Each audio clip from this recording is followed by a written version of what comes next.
नमस्कार, सीएनबीसी आवाज़ मोतीलाल ओसवाल स्टूडियो में आप सभी का स्वागत है।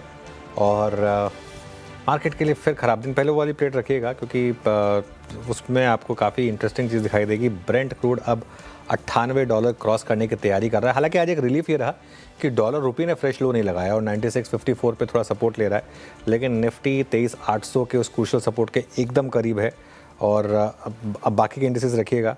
अगेन कल जैसी दिक्कत, first of all share very good afternoon. Good afternoon. कल जैसी दिक्कत, Sensex, Nifty, mid cap, small cap, bank Nifty, IT सब नीचे। हाँ, आज आईटी कम गिरा है, ये बात मैं ज़रूर कहूँगा। आईटी आज थोड़ा कम गिरा है रिलेटिवली, तो वो एक हल्का सा आपके लिए थोड़ा सा डिसएडवांटेज को रिड्यूस कर रहा है। लेकिन फिर भी जो भी है, एक बात तो क्लियर है कि मार्केट में इस समय दिक्कत है। अब 23,800 क्या हम उसको होल्ड कर पाएंगे और क्या हम सेंसेक्स की वीकली एक्सपायरी पे थोड़ा लास्ट आवर में शॉर्ट कवरिंग दिखा पाएंगे?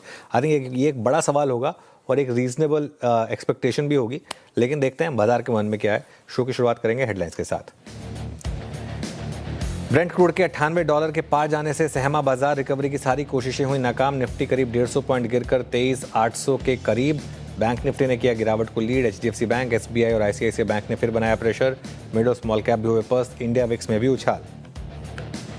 आज केमिकल और रियल्टी शेयरों में सबसे ज्यादा बिकवाली। दोनों इंडिसेस करीब 2% फिसले। पीएसयू बैंक भी निपटे, लेकिन ऑटो शेयरों की रफ्तार कायम। हीरो मोटोकॉर्प और बजाज ऑटो वापस वायदा के टॉप गेनर्स बने। वहीं इन्फोसिस के नतीजों के पहले आईटी इंडेक्स फ्लैट। अनुमान से कमजोर रहे सिप्ला के नतीजे। पहली तिमाही में 40% घटा कंपनी का मुनाफा। मार्जिन भी 25.5% से घटकर 17.5% हुए। शेयर 3% नीचे। इधर डॉक्टर रेड्डीज में सधा हुआ मूव, सिर्फ 2% गिरा स्टॉक, जबकि एडीआर था करीब 10% नीचे। अच्छे नतीजों के बावजूद इंडसइंड बैंक करीब 6% टूटा। आज सुबह ही हन ने किया था सतर्क। एनालिसिस में बताया था सारे पॉजिटिव भाव में हैं मौजूद। वहीं Q1 में रिजल्ट्स के बाद एचपीसीएल, निप्पॉन लाइफ और विशाल मेगामार्ट में भी बिकवाली गायब। मैनेजमेंट की कमजोर गाइडेंस से एसआरएफ में तेज बिकवाली। शेयर 7% से ज्यादा फिसलकर दूसरे दिन बना accident of the day. Company ने कहा ग्लोबल अनसर्टेनिटी से डिमांड पर असर। Q2 में भी कमजोर रह सकते हैं नतीजे। और नतीजों के लिहाज से कल अहम दिन। निफ्टी की 4 कंपनियां Shriram finance, Tata consumer, NTPC और एसबीआई लाइफ के आएंगे रिजल्ट्स। 52% बढ़ सकता है श्रीराम फाइनेंस का मुनाफा। नेट इंटरेस्ट मार्जिन में भी सुधार मुमकिन है। साथ ही Bank of Baroda, CG Power, Laurus Lab समेत वायदा की 13 कंपनियां पेश करेंगी अपने तिमाही नतीजे। अदानी ग्रुप का एयरलाइन शुरू करने पर विचार। रॉयटर्स के हवाले से बड़ी खबर। सूत्रों के मुताबिक एयरलाइन ऑपरेटरों को एयरलाइन चलाने की अनुमति दे सकती है सरकार। नियमों में बदलाव की तैयारी।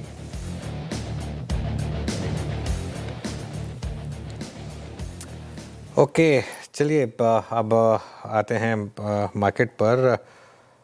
और ख़राब सेशन मार्केट के, लेकिन आज का लो देखिए 23,811। ये एक मैजिक नहीं है कि 23,800 मार्केट ने डिफेंड कर लिया। ये बैक टू बैक को आपने एज इट इज़ लिख दिया। इसको हिंदी में लिखते तो बेटर रहता वैसे, लेकिन बैक टू बैक ख़राब सेशन मार्केट के लिए। दूसरा लगातार ख़राब सेशन बेसिकली आप ये मान के चले। और अगर आप देखें तो 3 दिनों में हम रेंज के हाई से रेंज के लो पर पहुंच गए। ऊपरी हायर से 3 दिन लगे हमको हायर एंड से लोअर एंड तक पहुंचने में, ठीक है। और आज फिर से बैंक निफ्टी ने ब्रेकडाउन को लीड किया है और इनफैक्ट लेकर आई एक बार जरा बैंक निफ्टी। और यहाँ पर देखिए करीब करीब 600 पॉइंट के करीब की गिरावट इस समय आपको देखने को मिलेगी। और निफ्टी अब अपने आखिरी बड़े सपोर्ट यानी कि 23,800 के काफ़ी करीब है। और देखते हैं 23,800 बचेगा या नहीं बचेगा। बैंक निफ्टी भी अपने बड़े सपोर्ट यानी कि जो 56,600 हमने मेंशन किया था उसके नीचे ट्रेड करता हुआ आपको दिखाई देगा। 56,540 पर है इस समय, इसको हटा दीजिए प्लीज़। और एक बार फिर से मिड कैप और स्मॉल कैप यहाँ पर बड़ी गिरावट आई है। इनफैक्ट मिड कैप और स्मॉल कैप देखिए आप स्क्रीन पर। मिड कैप करीब करीब 1% नीचे, स्मॉल कैप भी आज नीचे है। एडवांस डिक्लाइन आज फिर से थोड़ा ख़राब हुआ है। और तेल ने फिर से आपका सरदर्द बढ़ाया है। कच्चे तेल ने $100 के काफ़ी करीब पहुँचे हैं हम। 97.45 पर आ चुके हैं। अर्निंग सीज़न यहाँ से भी कोई मार्केट को खास सपोर्ट नहीं मिल रहा है। हालांकि अर्निंग्स ख़राब नहीं है, लेकिन फिर भी उस लेवल का सपोर्ट नहीं है जिस लेवल का सपोर्ट हम एक्सपेक्ट कर रहे थे मार्केट से। और लेट्स सी, इंडिया विक्स से अभी भी कोई बहुत बड़ी गिरावट के संकेत नहीं है। मतलब मार्केट में इंडिया विक्स में अभी भी कोई पैनिक नहीं है।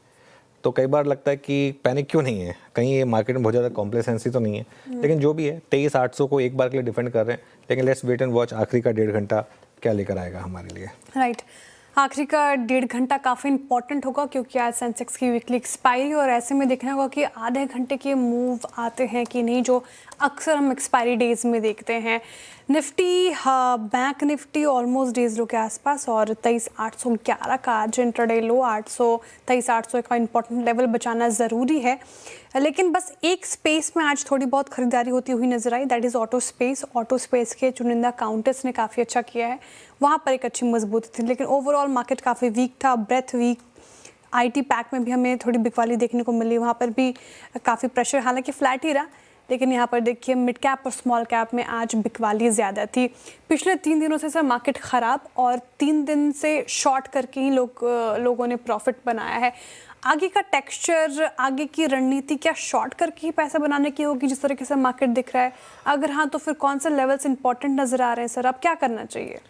देखिए श्रेया, हम ना एक चीज़ बार बार कहते हैं कि मार्केट में कुछ फेजेस आते हैं जिसमें आपको बड़ा पैसा बनता है, और कुछ फेजेस आते हैं जिसमें आप सिर्फ पैसा बचाने पर फोकस करते हैं। कुछ ऐसे फेजेस आते हैं जिसमें अगर आप दोनों तरफ की ट्रेड सही टाइम पे ले पाएँ तो आप पैसा बनाते हैं। ये उस तरीके की मार्केट है। इसी मार्केट में पिछले फ्राइडे को हम ब्रेकआउट की बात कर रहे थे, हम 24,350 पर थे। 24,350 से 24,367 एक्चुअली हाई था। 24,350 से 23,850 आने में, यानी कि 500 पॉइंट गिरने में निफ्टी को कुल जमा में 2.5 दिन लगे। 2.5 क्यों? क्योंकि 2 पहले और आज का आधा सेशन, भाई आखिरी के 2 घंटे में तो हम थोड़ी रिकवरी हुए हैं, तो 2.5 दिन लगे हैं मार्केट को, ठीक है।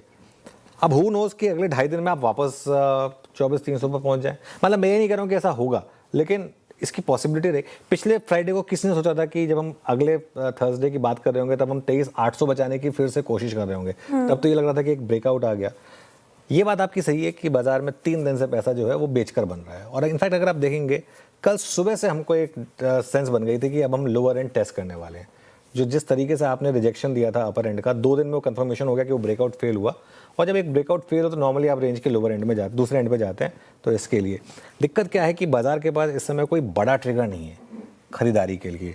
और बड़े ट्रिगर से मेरा मतलब है, आप बाजार के पहले 5 या 10 बड़े स्टॉक उठा के देख लीजिए।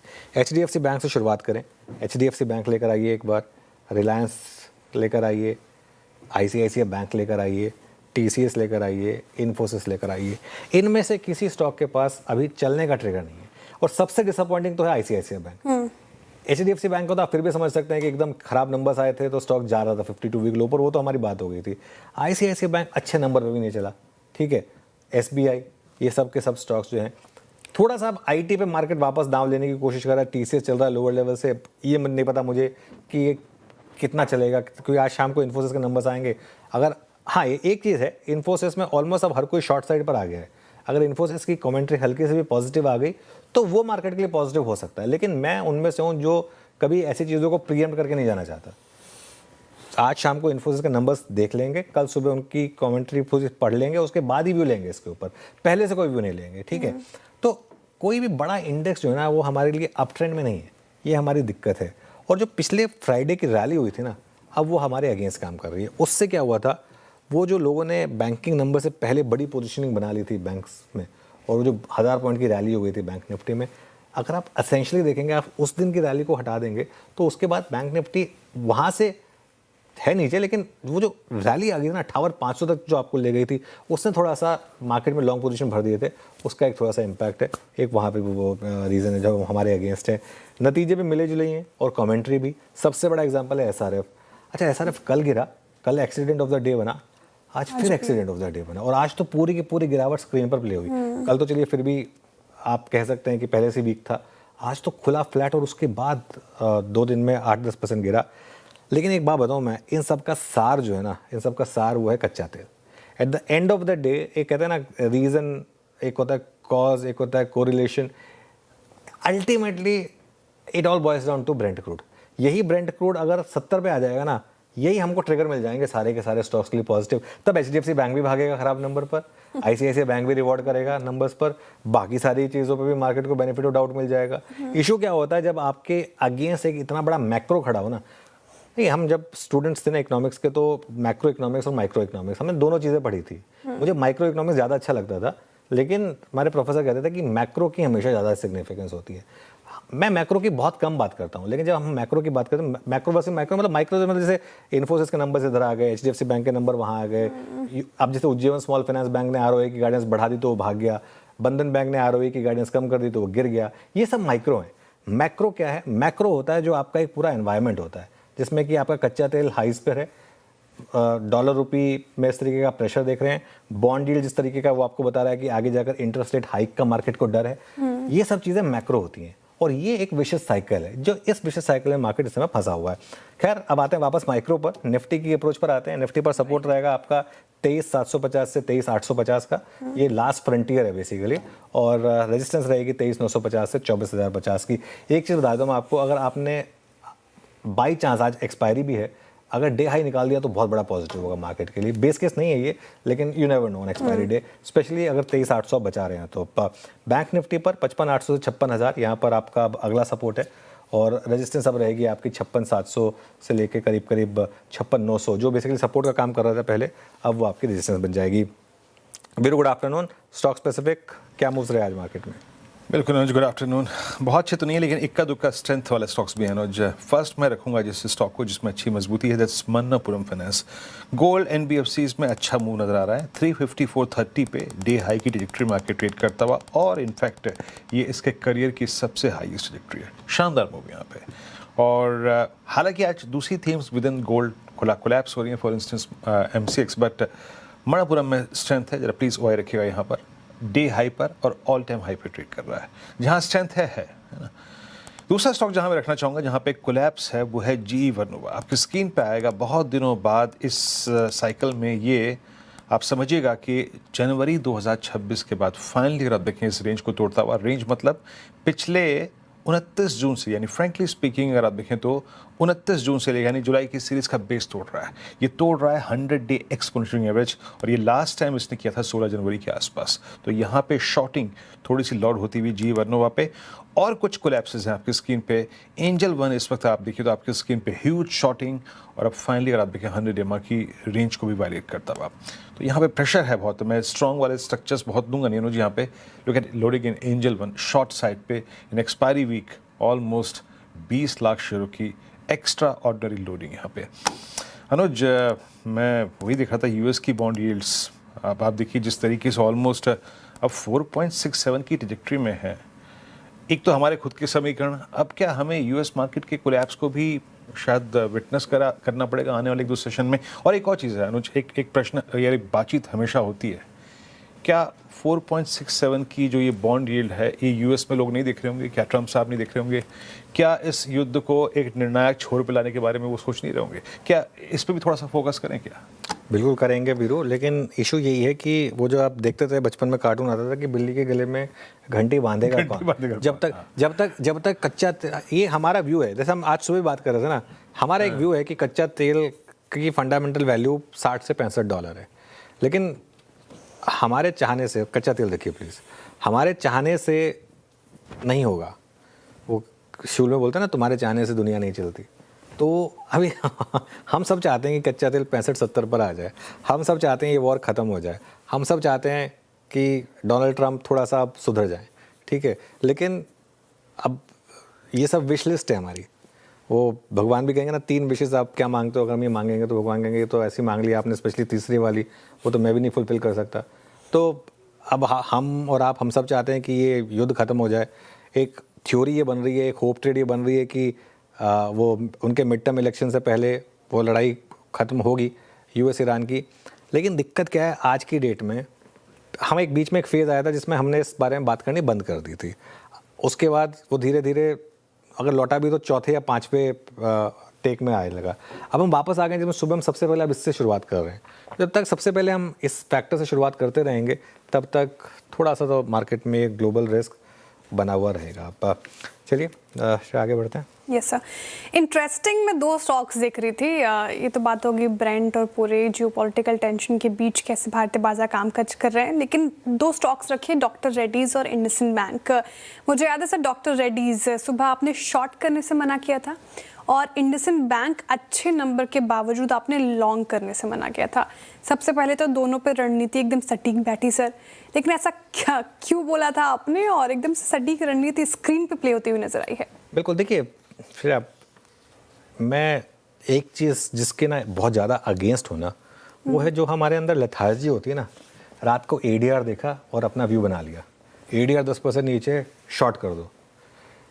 और एक चीज़ बताऊँ मैं आपको, इनफैक्ट आज प्री ओपन में जब वो 7% नीचे सेटल हुआ था ना, अगर आपने हमारी सुबह मॉर्निंग कमेंट्री सुनी होती तो आई थिंक आपका फ़ायदा हुआ था। हमने क्या कहा था कि देखिए एडीआर देख के घबराएं मत, और प्री ओपन में 8% नीचे सेटल हुआ, वो शॉर्ट करने से हमने मना किया था। इनफैक्ट ये भी कहा था कि अगर आप एक अग्रेसिव ट्रेडर हैं तो ये बाइंग का मौका होगा। अगर जो एडीआर बता रहा है अगर वाकई में स्टॉक उतना गिरेगा तो ये बाइंग का मौका होगा।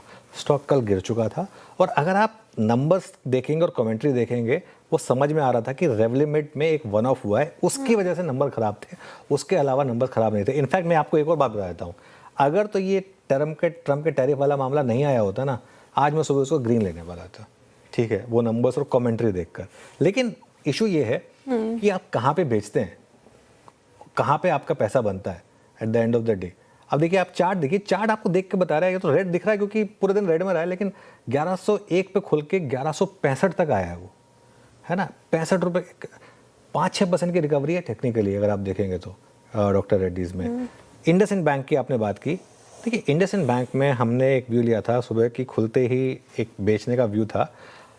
ऑनेस्टली स्पीकिंग मुझे ये नहीं आइडिया था कि खुलेगा ही नीचे, एक हमारा आइडिया ये था कि थोड़ा ऊपर खुलेगा, वहाँ पर आपको प्रॉफिट बुकिंग का मौका मिलेगा और चाहे तो आप शॉर्ट भी कर सकते हैं। लेकिन देखिए जो मार्केट है वो सुप्रीम है, हर चीज़ हम थोड़ा वो प्रिडिक्ट कर सकते हैं, सब कुछ भाव में शामिल था। इसके अलावा एक्चुअली सिंस आपने स्टॉक्स पर से बात की, मैं 2-3 चीज़ों पर बात करूँगा। OFSS लेकर आइए। अब कल का प्राइस एक्शन अपने आप आपको कुछ कह रहा था OFSS का, कल वो 60% नीचे था। आप सब लोगों लगाओगे यार मैंने तो लिया नहीं ये सब, आज देखिए किस तरीके से ये स्टॉक कोलैप्स हो गया, और आज ब्लॉकबस्टर नतीजों पे भी सिर्फ 4% ऊपर खुला था, इसलिए इस पर भी हमने आज एक्चुअली नेगेटिव व्यू लिया था। दो और स्टॉक्स हैं, एक है SRF, जिसमें कल ही साफ हो गया था कि कुछ तो गड़बड़ है यहाँ पर, और आज मैनेजमेंट की कॉन्फ्रेंस कॉल में वो कंफर्म भी हो गया कि नहीं गड़बड़ है, गाइडेंस काफ़ी ख़राब है। एंड आई थिंक एक और कॉल जो हमने थोड़ा सा एक अहेड ऑफ द कर्व में मानूंगा ली, वो थी इंटरग्लोब एविएशन की। 2 दिनों में इंटरग्लोब एविएशन अब 4% गिर चुका है, 4% से ज़्यादा हो गया इनफैक्ट अब तो, ठीक है। और हमने कल सुबह आपको बताया था कि एक मोनोपोली पे एक रिस्क ओपन हुआ है, वो जो ब्लूमबर्ग की रिपोर्ट थी, अब लग रहा है कि वो रिपोर्ट सही थी, क्योंकि अब इंडिपेंडेंट कंफर्मेशन भी मिल रहे हैं हमको, तो इस वजह से यहाँ पर एक मूव आया। लेकिन at the end of the day एक बार जरा निफ्टी वापस लेकर आइए, अब हम 23,850 पर हैं, और यहाँ से थोड़ा सा लग रहा है कि एक सॉर्ट ऑफ मेक और ब्रेक जोन है। चलिए अब आपने स्टॉक स्पेसिफिक बात करी दी, तो मैं फटाफट रफ्तार के घोड़े फिसड्डी स्टॉक्स और निपटा दूं श्रेया जी। तो सबसे पहले चलिए रफ्तार के घोड़े ले लेते हैं, क्योंकि इतने नेगेटिव स्टॉक्स डिस्कस कर लिए, तो रफ्तार के घोड़े स्टॉक्स से शुरुआत करते हैं। सबसे पहले हीरो मोटोकॉर्प, 2 व्हीलर शेयरों में ज़बरदस्त रैली है, और ये एक कैचअप रैली हो रही है क्योंकि बाकी के दोनों भागे थे, बजाज और TVS, तो आज हीरो मोटोकॉर्प ने ज़बरदस्त मूव दिखाए। 2 कैश के स्टॉक्स हैं, एक है गंधार ऑयल, अपर सर्किट लग गया है इसमें और अच्छे तगड़े वॉल्यूम्स के साथ ये स्टॉक देखिए 20% के करीब ऊपर है। वेदांता एल्यूमिनियम बहुत दिनों के बाद ये रेडार पर आया, लगातार गिरावट थी स्टॉक में, आज अच्छे वॉल्यूम के साथ बाइंग हुई है, करीब 3% ऊपर है। और उज्जीवन स्मॉल फाइनेंस बैंक, देखिए बंधन ने ROE गाइडेंस कम की थी, स्टॉक पिटा था, इन्होंने ROE गाइडेंस अप की, स्टॉक चल गया 1.6% से बढ़ाकर 1.8 to 2% की, तो ये बढ़ गया। अब आते हैं आज के फिसड्डी स्टॉक्स पर। फिसड्डी स्टॉक्स में सबसे पहले SRF, और कॉल के बाद बुरी तरीके से गिरा स्टॉक, ज़बरदस्त मूव आया यहाँ पर, और 1 वे डिक्लाइन है, और पूरी की पूरी डिक्लाइन जो है स्क्रीन पर प्ले हुई 8% नीचे। इंडसइंड बैंक, आज हम एक्सपेक्ट कर रहे थे कि स्टॉक में प्रॉफिट बुकिंग आएगी, बट अब इस लेवल की आएगी ये नहीं सोचा था ऑब्वियसली, लेकिन 6% नीचे इस समय, बड़ी गिरावट। अदानी ग्रीन और अदानी एंटरप्राइजेस, अदानी ग्रुप में अलग अलग रीजन से स्टॉक्स गिरे हैं, लेकिन आज बड़ी गिरावट है अक्रॉस द बोर्ड इन सब स्टॉक्स में। और बंधन बैंक, कल सुबह से हमने एक नेगेटिव व्यू लिया था बंधन बैंक के ऊपर, कल ये एक्सीडेंट ऑफ द डे बना था, और अगर कल आपने शॉर्ट कैरी किया तो आज आपको उल्टा और मुनाफा मिला यहाँ पर, और बहुत ही खराब गाइडेंस की वजह से स्टॉक फिसला। तो ये आपके रफ्तार के घोड़े फिसड्डी स्टॉक। चलिए श्रेया अब आगे बढ़ते हैं, कार्यक्रम क्रम समझ लेते हैं, और आपके trending stocks. Trending stocks. Market pressure में शुरुआत ट्रेंडिंग स्टॉक्स के गिरने वाले स्टॉक्स के साथ करते हैं, क्योंकि कौन कौन से स्टॉक्स ने सबसे ज़्यादा दबाव बनाए हैं आज के सेशन में स्क्रीन पर आएगा आपके। और जो स्टॉक्स अभी हम चर्चा कर रहे थे फिसडी स्टॉक्स में, वही ज़्यादातर स्टॉक्स नज़र आएंगे आपको। एक बार मैं बता देती हूँ सबसे ज़्यादा स्टॉक्स कहाँ पे पड़े हैं। अदानी एंटरप्राइजेस गिरा 4%, सिप्ला टूटा 2%, नेस्ले इंडिया नतीजे अच्छे थे, चला भी था स्टॉक काफ़ी तो मुनाफा वसूली का शिकार हुआ है 3%। श्रीराम फाइनेंस लुढ़क गया, शुरुआत अच्छी हो रही थी लेकिन 2.5% नीचे है, अब मार्केट भी ख़राब है। खैर अब वायदा में अगर आप देखें तो सबसे ज़्यादा गिरावट एसआरएफ में नज़र आई है। कमेंटर के बाद गाइडेंस काफ़ी कमज़ोर, स्ट्रीट को बिल्कुल पसंद नहीं आया, 8% टूट गया। इंडसइंड बैंक नतीजों के बाद मुनाफा वसूली 6% से ज़्यादा, अदानी ग्रीन 6% से ज़्यादा टूटा, निप्पॉन लाइफ इंडिया भी टूटा है 4% के करीब करीब। बजाज ऑटो चला है आज, ऑटो पैक इकलौता स्पेस जहां पर अच्छी स्ट्रेंथ। ऑटो स्पेस में देखें तो 2.5% in fact Bajaj auto, Mahindra and Mahindra 1.5%। Eternal bullish report थी आज, नतीजों के बाद भाग गया 1.5% ऊपर। एसबीआई लाइफ देखिए 2% ऊपर है ये पर्टिकुलर काउंटर। वायदा में अगर आप देखें तो अच्छी स्ट्रेंथ आपको ऑटो स्पेस से हीरो मोटोकॉर्प में नजर आएगी 3.5% ऊपर। नवामा वेल्थ चढ़ गया 3.5%, बजाज होल्डिंग्स एंड इन्वेस्ट 2.5% और कोटन शिपयार्ड डिफेंस पैक से चुनिंदा स्टॉक्स भी अच्छा कामकाज कर रहे हैं।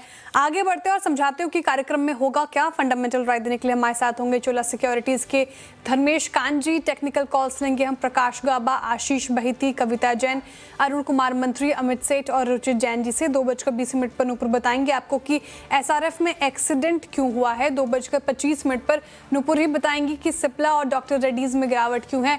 2:30 आशीष बताएंगे इंडसइंड बैंक की तगड़ी पिटाई क्यों हुई। 2:35 पर रोहन बताएंगे कि सरकार नई एयरलाइंस की एंट्री को आसान करने के लिए क्या कदम उठा रही है। 2:40 पर मंगलम बताएंगे कि क्विक कॉमर्स का किंग कौन है। 2:45 पर आशीष श्रीराम फाइनेंस के नतीजों का अनुमान लेकर आएंगे। वहीं नुपुर टाटा कंज्यूमर के नतीजों का प्रीव्यू करेंगी और यश एसबीआई लाइफ का अनुमान बताएंगे। 2:55 पर बिग मार्केट वॉइस में हमारे साथ जुड़ेंगे सोहम एसेट मैनेजर्स के founders and CEO Sanjay Parekh ji. 3:10 पर अनुज जी से स्ट्रैटेजी लेंगे कल के लिए। 3:15 पे डीलिंग रूम चेक और 3:20 पे होगा BTST STBT calls.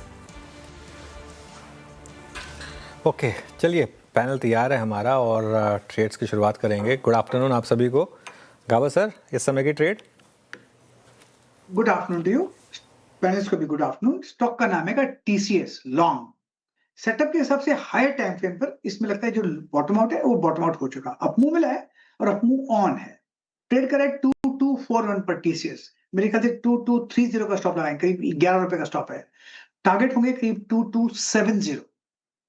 Higher zone भी देखने को मिल सकते हैं लेकिन 2270 एक रीजनेबल टारगेट है टीसीएस के। Interesting, Nifty IT flat, Nifty IT में with in large cap IT में टीसीएस एट डे हाई 2243 पे डे हाई पे ट्रेड करता हुआ। अरुण गुड आफ्टरनून, आपका ट्रेड। जी Virendra ji good afternoon. Virendra ji Nifty auto में एक ब्रेकआउट है तो जो स्टॉक अभी तक नहीं चला है मुझे लग रहा है वहां पे मोमेंटम आना चाहिए, तो M&M में खरीदारी की सलाह रहेगी। M&M का चार्ट स्ट्रक्चर काफी अच्छा है, स्लोपिंग ट्रेंड लाइन का ब्रेकआउट देखने को मिला है, तो 3220 के आसपास खरीदें। 3172 का स्टॉप लॉस रहेगा। 3342 तक के टारगेट्स M&M में देखने को मिल सकते हैं, तो पोजिशनल बेसिस के हिसाब से M&M को खरीद के चल सकते हैं। महिंद्रा एंड महिंद्रा अरुण जी की पिक हो गई। कविता जी गुड आफ्टरनून, आप क्या पिक कर रही हैं? Very good afternoon, Shreya. Good afternoon, everyone. So, capital market counters में काफी प्रेशर है, मुझे लगता है वहां और एक्सटेंड होते हुए दिख सकता है। कैम्स को अगर आप देखें तो ऑन एन आर्ली चार्ट एक डबल टॉप फॉर्मेशन का ब्रेकडाउन दिया है काउंटर ने, तो ये फर्दर डिक्लाइन होते हुए दिख सकता है। 745 740 के प्राइस मूव के लिए कैम्स को आप शॉर्ट कर सकते हैं। स्टॉप लॉस मेंटेन करें 768 का। कैम्स शॉर्ट करना है आपको, तो ये हो गई कविता जी की trade. Amit ji good afternoon, क्या ट्रेड है आपके लिए तरफ से? जी good afternoon Anuj ji, good afternoon Virendra ji, Shreya ji and everybody on the panel. Anuj ji मेरा इस समय का शॉर्ट साइड पे ट्रेड रहेगा एलएनटी के फ्यूचर्स में। एलएनटी का अगर हम स्ट्रक्चर देखें तो स्टॉक ने रिसेंटली 3840 का एक अपना स्विंग सपोर्ट ब्रेक किया था। स्टॉक ने 200 एमआ भी ब्रेक किया, जो पुल बैक आया उसने एग्जैक्ट 200 एमआ पे रेजिस्टेंस लिया और वापस हम यहाँ पे एक फॉल देख रहे हैं। तो लोअर लो लोअर हाई का स्ट्रक्चर है, मोमेंटम इंडिकेटर्स नेगेटिव है, तो इसे शॉर्ट करना है। फ्यूचर्स में इसका प्राइस लगभग 3788 का है, टारगेट्स हमारे रहेंगे 37.20 के और स्टॉप लॉस हमें लगा के रखना है 38.30 का। एल&टी जुलाई फ्यूचर्स शॉर्टिंग देखिए इस काउंटर में करीब 2.5%। कैपिटल गुड्स में सबसे weak structure as of now sell. Ashish Bahety ji, good afternoon, आपका ट्रेड इस वक्त का। Good afternoon Viren ji, good afternoon everyone. Viren ji, Adani group में काफी अच्छी सेलिंग देखने मिल रही है और यहाँ से अंबुजा सीमेंट इसमें बिकवाली की सलाह रहेगी। स्टॉक में वीकनेस है, सुबह भी हमारे शॉर्टफॉल में था ये, और जिस हिसाब से अब ड्यूरिंग द इंट्राडे में गिरावट देखने मिली है, मुझे लग रहा है अब शायद गिरावट और बढ़ते हुए भी देखने मिल सकती है। जो स्टॉप लॉस इसमें मेंटेन करना हो 430 का एसएल मेंटेन करे। नीचे में जो टारगेट रहेंगे इसके 415 और 406 तक के भी लेवल्स इसमें देखे जा सकते हैं। India cements Ambuja cement short है। इनफैक्ट आशीष भैती जी का यहाँ पर कॉल आता हुआ, और जो पैनल का झुकाव है वो सेल साइड है। टेक्निकल कॉल्स पूरे हो गए हैं, रिकैप करती हूँ थोड़ी देर में। धर्मेश कांत जी हमारे साथ जुड़ रहे हैं इस बीच। धर्मेश कांत जी नमस्कार, स्वागत है आपका कार्यक्रम में। गुड आफ्टरनून, बताइए सर आपका इन्वेस्टमेंट आइडिया क्या होगा? Good afternoon Shah ji. देखिए, इन्वेस्टमेंट आइडिया के लिए ऑटोमोबाइल स्टॉक्स में काफ़ी अच्छा ट्रैक्शन देखने को मिल रहा है, और उसके साथ ही जाना चाहेंगे Bajaj auto, TVS auto after earnings के बाद काफ़ी अच्छी उसमें बढ़ोतरी मिल चुकी है। आज हीरो मोटोकॉर्प में कैचअप रैली चली, तो मुझे लगता है इसके नतीजे भी काफ़ी स्ट्रॉन्ग रहेंगे, और वैल्यूएशन के हिसाब से काफ़ी डिस्काउंट में ये around 15 times year forward P multiple पर ट्रेड कर रहा है, जबकि वो दोनों आपको 25 से 26 टाइम के पी मल्टीपल पर आ गए हैं। रिटर्न ऑन इक्विटी इसके बजाज ऑटो के भी 29 टाइम्स है, हीरो मोटो के 28 टाइम्स है। सो वहां पर कोई प्रॉब्लम, अभी 28% है, so वहां प्रॉब्लम दिख नहीं रही है। और एक जो खास बात होने वाली है ऑटोमोबाइल सेक्टर में, अगर कमोडिटी प्राइसेस में फ्लेयर अप नहीं हुआ, जहां है वही रुक गए, तो Q2 एंड Q3 में आपको इनके मार्जिन इंप्रूव होते हुए नजर आएंगे, बिकॉज प्राइस हाइक्स इन्होंने ले लिया है, और जो कमोडिटी के जिस लेवल पर प्राइस हाइक्स लिया था वहां पर कमोडिटी प्राइसेस हाई थे, वहां से काफी करेक्ट हो रखे हैं, तो उसका भी एक एडवांटेज इनको मिलेगा आने वाले समय में। सो मुझे लगता है कि मार्जिन्स भी इंप्रूव होंगे, वॉल्यूम ग्रोथ दिख ही रहा, जुलाई के नंबर्स काफी स्ट्रांग रहे थे सबके, और फेस्टिव सीजन में कंटिन्यूटी रहेगी। और इथर एनर्जी का भी इसको एक एडवांटेज है, वहां पे इसके इन्वेस्टमेंट्स है, तो वहाँ एक वैल्यूएशन का जब भी अनलॉकिंग होती है तो डेट एडवांटेज भी आपको हीरो मोटोकॉर्प में बैठता है। ऑटोमोबाइल स्पेस पे कंस्ट्रक्टिव है, हीरो मोटोकॉर्प उसका टॉप पिक रखता है। अराउंड 6,000-6,500 के टारगेट के लिए 1 साल का नजरिया रखते हैं, तो इसे आप बाई करके चल सकते हैं। हीरो मोटोकॉर्प फंडामेंटली बहुत ही साउंड नजर आ रहा है काउंटर, और लंबी अवधि के नज़रिए से आप खरीदारी कर सकते हैं। हीरो मोटोकॉर्प ऑटो स्पैक में स्ट्रेंथ है आज के सेशन में। रिकैप कर रही हूँ, टारगेट एंड स्टॉप लॉस देख लीजिए। गाबासन ने शुरुआत की टीसीएस के साथ, खरीदारी करनी है आपको इस पर्टिकुलर काउंटर में। 2270 के टारगेट देख रहे हैं, वो 2230 का स्टॉप लॉस लगाना है। अरुण जी ऑटो पैक से महिंद्रा एंड महिंद्रा को चुन रहे हैं, यहाँ पर भी खरीदारी की राय। 3342 के टारगेट है, 3172 का स्टॉप लॉस लगाना है। कविता जी शॉर्ट साइड है, कैंप्स पर बिकवाली की राय उनकी तरफ से आती हुई, और नीचे के टारगेट 740 के 768 का आपको स्टॉप लॉस मेंटेन करना है। एल&टी शॉर्ट, अमित जी भी यहाँ पर शॉर्ट की कॉल दे रहे हैं एल&टी पर, और 3720 के नीचे की टारगेट है फ्यूचर्स में, 3830 का आपको स्टॉप लॉस मेंटेन करना है। फिर आशीष बहिती जी ने भी शॉर्ट दिया है कॉल अंबुजा सीमेंट, यहाँ पर 406 नीचे के टारगेट है, 430 का आपको स्टॉप लॉस मेंटेन करना है। और आखिर में हीरो मोटोकॉर्प आया ऑटो पैक से, जहां पर स्ट्रेंथ है, लंबी अवधि के नजरिए से पसंद आ रहा है ये काउंटर। सारा स्पेस सर एक तरफ और ऑटो पैक एक तरफ आज के सेशन में अच्छी स्ट्रेंथ है। कल के सेशन में, परसों के सेशन में भी हमने देखा हीरो मोटोकॉर्प का जिक्र आपने किया, कई बार पैनल ने भी किया। Bajaj auto, Bosch autos, auto ancillaries, यहाँ पर दमखम नजर आ रहा है सर, क्या व्यू? देखिए, व्यू यही है कि अगर आप नंबर्स और कमेंट्री स्ट्रॉन्ग रखेंगे तो मार्केट जहाँ भी हो स्टॉक्स फिर भी चलेंगे। आई थिंक टीवीएस मोटर और बजाज ऑटो से बड़ा एग्जांपल नहीं हो सकता। तीसरा दिन रनिंग है जब स्टॉक्स में बड़ी रैली आ रही है। टीवीएस चलिए ठीक है, फिर भी थोड़ी प्रॉफिट बुकिंग देखता है हायर लेवल पर। आई थिंक बजाज इस अर्निंग सीजन का मेरे ख्याल से सबसे शानदार ट्रेड रहा है, क्योंकि एक तो नंबर्स जब एक्सपायरी के करीब आए ना 3-4 दिन पहले, और उसके बाद अगर आपको सही लेवल पे एंट्री मिल जाए, उसके बाद आप कैरी कर पाए। कितने लोग कैरी कर पाए होंगे, मैं ये पूछ रहा हूँ। जैसे बहुत लोगों ने 11,000 की कॉल ली होगी बजाज ऑटो की, है ना, वो 10 रुपये पे 20 रुपये पे मिली होगी, जितने पे मिली होगी, क्या वो आप कैरी कर पाए होंगे 3 दिन तक? क्या उस मूव को देखने की और प्रॉफिट ना बुक करने की क्या आपके अंदर कैपेसिटी है? वो सेपरेट करता है ग्रेट ट्रेडर्स को और नॉर्मल ट्रेडर्स को। प्रॉफिट इसमें सबने बनाया होगा, लेकिन कुछ लोगों ने इसमें ताबड़तोड़ प्रॉफिट बनाया हुआ है ना। राइट। तो लेकिन अगेन बिल्कुल बात ये है सारी की सारी, आप नंबर्स अगर अच्छे लेकर आएंगे तो स्टॉक मार्केट आपको रिवॉर्ड करेगा।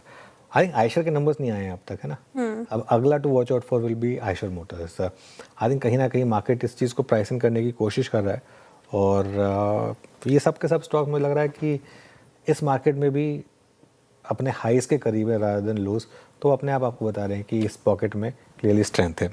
लेकिन बात करते हैं आज के एक्सीडेंट ऑफ द डे की। सेकेंड डे रनिंग SRF लेकर आइए जरा स्टॉक का इंटरडे चार्ट। और अब तो ये करीब करीब कितना 9 हो गया, 8.5% नीचे है। और सुबह मैं देख रहा था नूपुर कॉन कॉल सुन रही थी पूरी, तो उनसे समझ लेते हैं कि ऐसा क्या कह दिया मैनेजमेंट ने कि स्टॉक 9% गिर गया। नूपुर बताइए।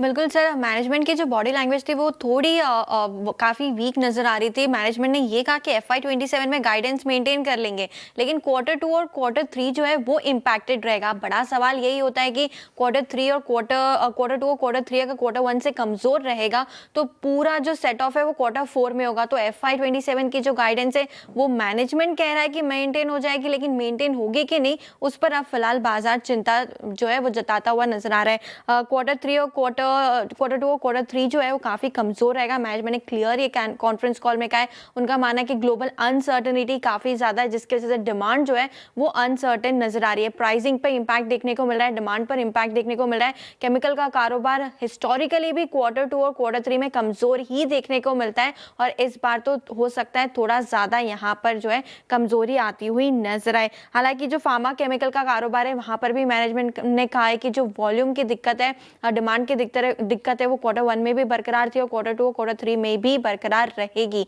सवाल यही है, FY27 का गाइडेंस कंपनी ने मेंटेन किया है, लेकिन आने वाले 2 क्वार्टर काफ़ी क्रिटिकल रहेंगे। वीकनेस रह सकती है, Q1 से अंडर परफॉर्मेंस आने वाले 2 क्वार्टर में दिख सकती है। तो क्या गाइडेंस FY27 का पूरा हो पाएगा कि नहीं, यही बाजार का फिलहाल चिंता का और सवाल बड़ा उठता हुआ नजर आ रहा है।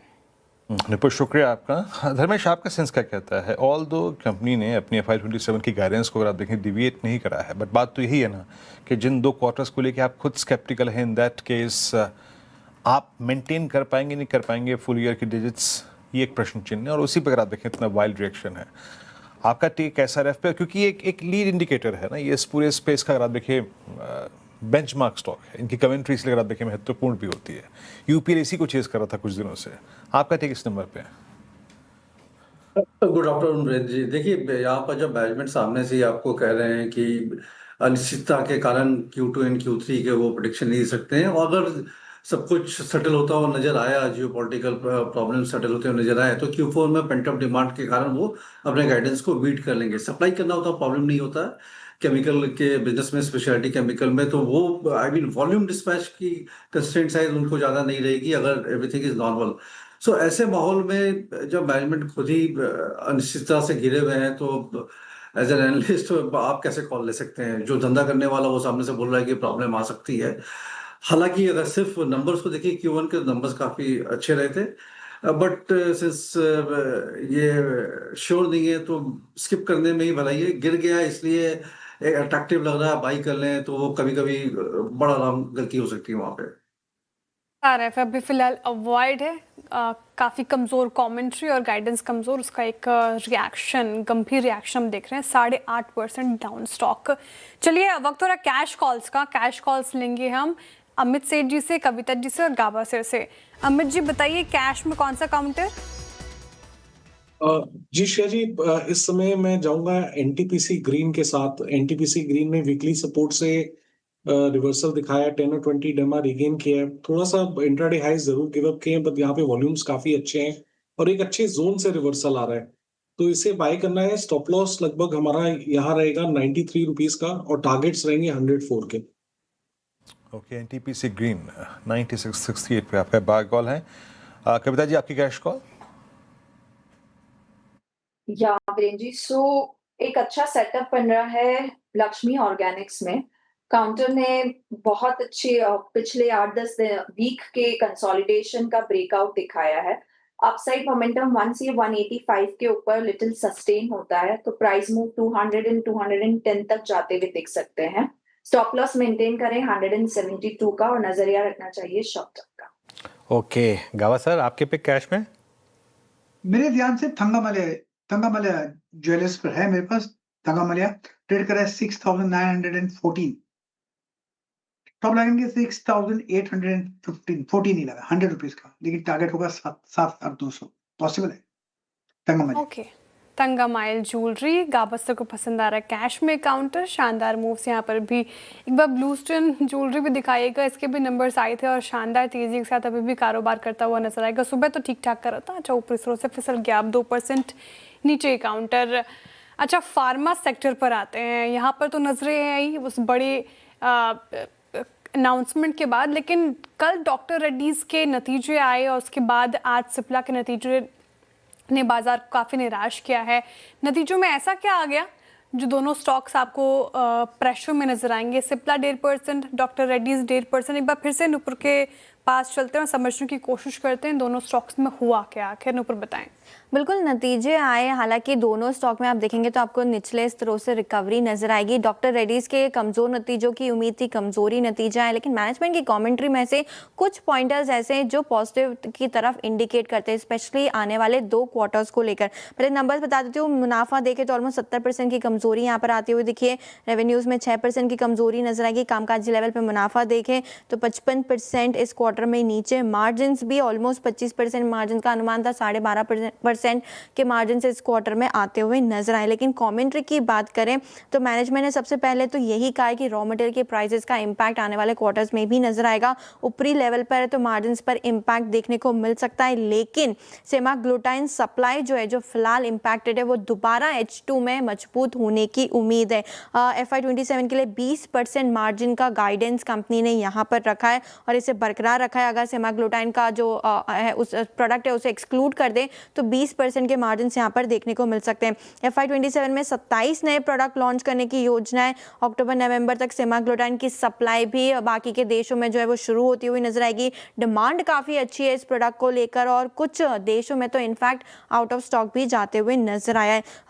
कुछ हफ्तों में ब्राज़ील में भी सेमाग्लूटाइन को मंजूरी मिलने की उम्मीद है और जो कैश रिजर्व्स है कंपनी के पास उससे इनऑर्गेनिक ग्रोथ की भी उम्मीद है। हो सकता है कोई बड़ा अनाउंसमेंट यहाँ पर भी आते हुए नजर आए। हालांकि ब्रोकरेज हाउस की माने तो उनका यही कहना है कि Q1 के नतीजे कमज़ोर है और इसी वजह से थोड़े अर्निंग्स एस्टिमेट पर भी यहाँ पर कट आते हुए दिखा है। सिटी टारगेट कट हुआ है 30 रुपये से, पहले 1,070 रुपये का लक्ष्य था, 1,040 रुपये का लक्ष्य देते हुए दिखे। सेल की रिकमेंडेशन है। FY27-28 की EPS देखे तो यहाँ पर भी 8% से कटौती करते हुई सिटी नजर आई है।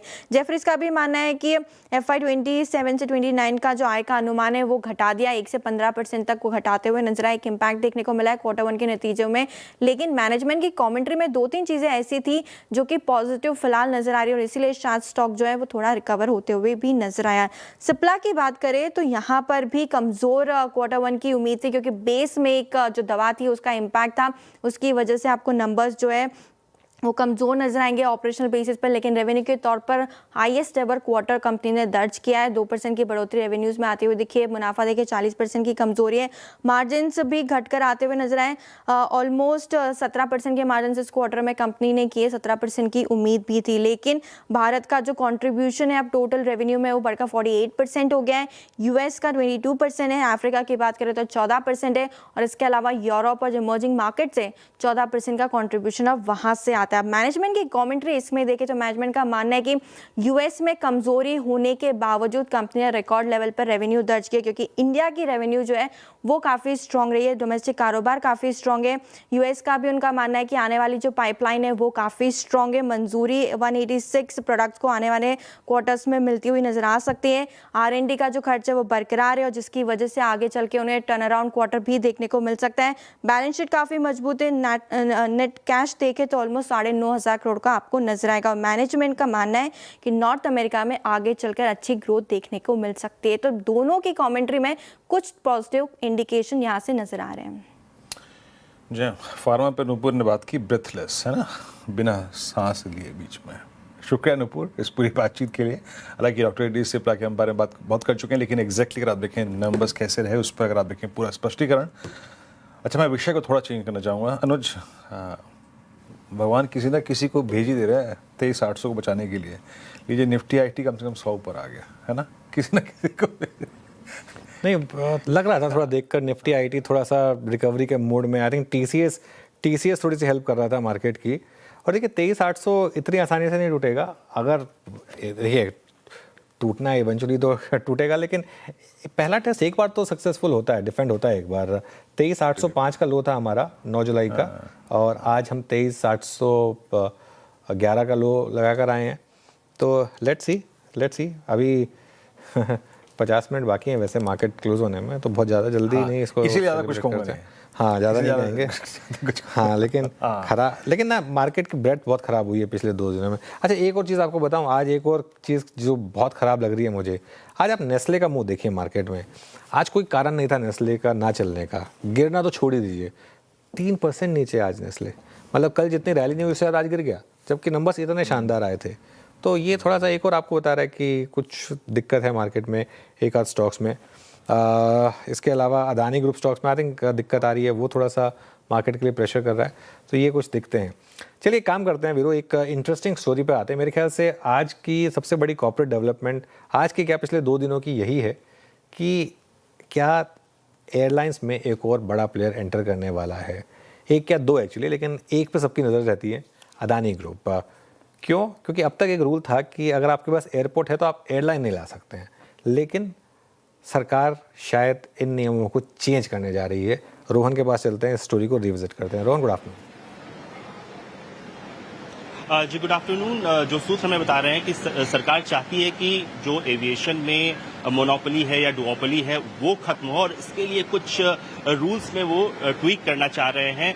3-4 चीज़ों पे काम हो रहा है जिन पे जो रिलैक्स किए जा सकते हैं। उसमें जो सबसे इम्पोर्टेंट क्लॉज है, जो रिस्ट्रिक्टिव क्लॉज है, जिसकी वजह से एयरपोर्ट ऑपरेटर अभी एयरलाइन में नहीं आ सकते हैं, वो है क्रॉस ओनरशिप का। यानी कि अगर आप उनके कॉन्ट्रैक्ट में ये है कि अगर आप एयरपोर्ट में हैं तो आप एयरलाइन बिजनेस में 10% से ज़्यादा हिस्सेदारी नहीं रख सकते। तो इस क्लॉज को हटाने की जो है वो तैयारी हो रही है। इसके लिए स्टेक होल्डर कंसल्टेशन कंप्लीट हो चुका है। अगले 20 से 30 दिन के अंदर जो है इसको लेकर कोई फैसला किया जा सकता है। और इस वक्त अगर आप देखें देश में सिर्फ 2 बड़े प्लेयर हैं प्राइवेट एयरपोर्ट में। अगर आप देखें GMR ग्रुप जिनके पास दिल्ली, हैदराबाद, गोवा जैसे एयरपोर्ट है, और अदानी ग्रुप जो 8 के करीब एयरपोर्ट ऑपरेट करते हैं देश भर में। तो अगर कल को ये प्लान करते हैं एयरलाइन बिजनेस में उतरने का, तो उनके लिए कोई रेगुलेटरी हर्डल नहीं होगा अगर ये जो है इसको मंजूरी मिल जाती है। दूसरी एक चीज बहुत इंपॉर्टेंट है, वो है 020 रूल को भी हटाया जा रहा है। अभी अगर आप इंटरनेशनल ऑपरेशन शुरू करना चाहते हैं, चाहे एग्जिस्टिंग हो चाहे नया हो, आपके पास 20 एयरक्राफ्ट होने चाहिए। अब नए प्लेयर के लिए 20 एयरक्राफ्ट रहना इतना ईजी नहीं है, तो इसको भी रिकंसिडर किया जा रहा है। यानी कि अगर कोई नया प्लेयर आता है, इंटरनेशनल रूट पे ऑपरेट करना चाहता है, तो वो तुरंत ऐसा कर सकता है। इसके अलावा कुछ और चीजें हैं, कैपिटल कितने रिक्वायरमेंट है या फिर पायलट हायरिंग से जुड़ी जो नियम है उसको भी रिलैक्स करने की बात हो रही है। अब जो सूत्र हमें बता रहे हैं कि ये किसी एक कंपनी को, एक ग्रुप को ध्यान में रखते हुए नहीं किया जा रहा है। ये इसके लिए यहाँ पे स्टार्टअप्स जो आना चाहते हैं एयरलाइन में, उनके लिए भी रिलैक्सेशन के क्लॉज होंगे। लेकिन एक और खबर जो आज रॉयटर्स के हवाले से आई है कि अदानी ग्रुप ने इंटरेस्ट शो किया है, वो इंटरेस्टेड हैं, वो कंसिडर कर रहे हैं एविएशन एयरलाइन बिजनेस में आने का। तो अगर आप इन दोनों खबरों को देखें तो कुछ संकेत जरूर निकाले जा सकते हैं।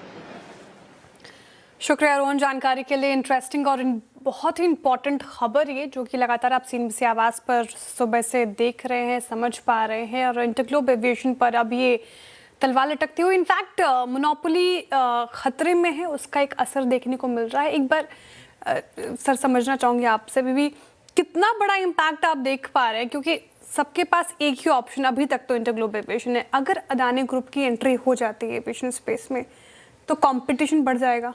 देखिए इसमें पता इशू क्या होता है, अभी तक जो इन्फॉर्मेशन है हमारे पास कि वो अब इस पर काम हो रहा है, और अदानी ग्रुप ने अपेरेंटली, अगर रॉयटर्स की खबर सही है, तो लाइसेंस मांगा है या फिर नियम में चेंज मांगा है कि आप करिए।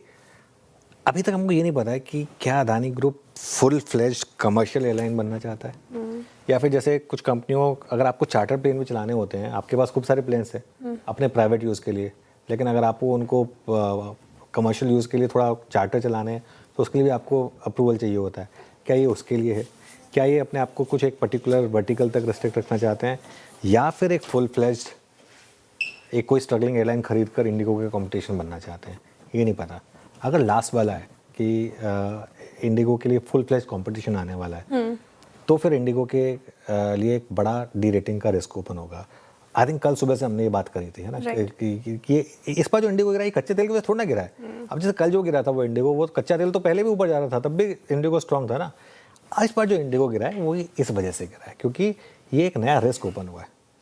एक बात तो आप समझ लीजिए, अगर अदानी ग्रुप किसी भी स्पेस में आएगा तो वो छोटा मोटा मूव नहीं करेगा, वो डिसरप्टर होता है सीधा, है ना।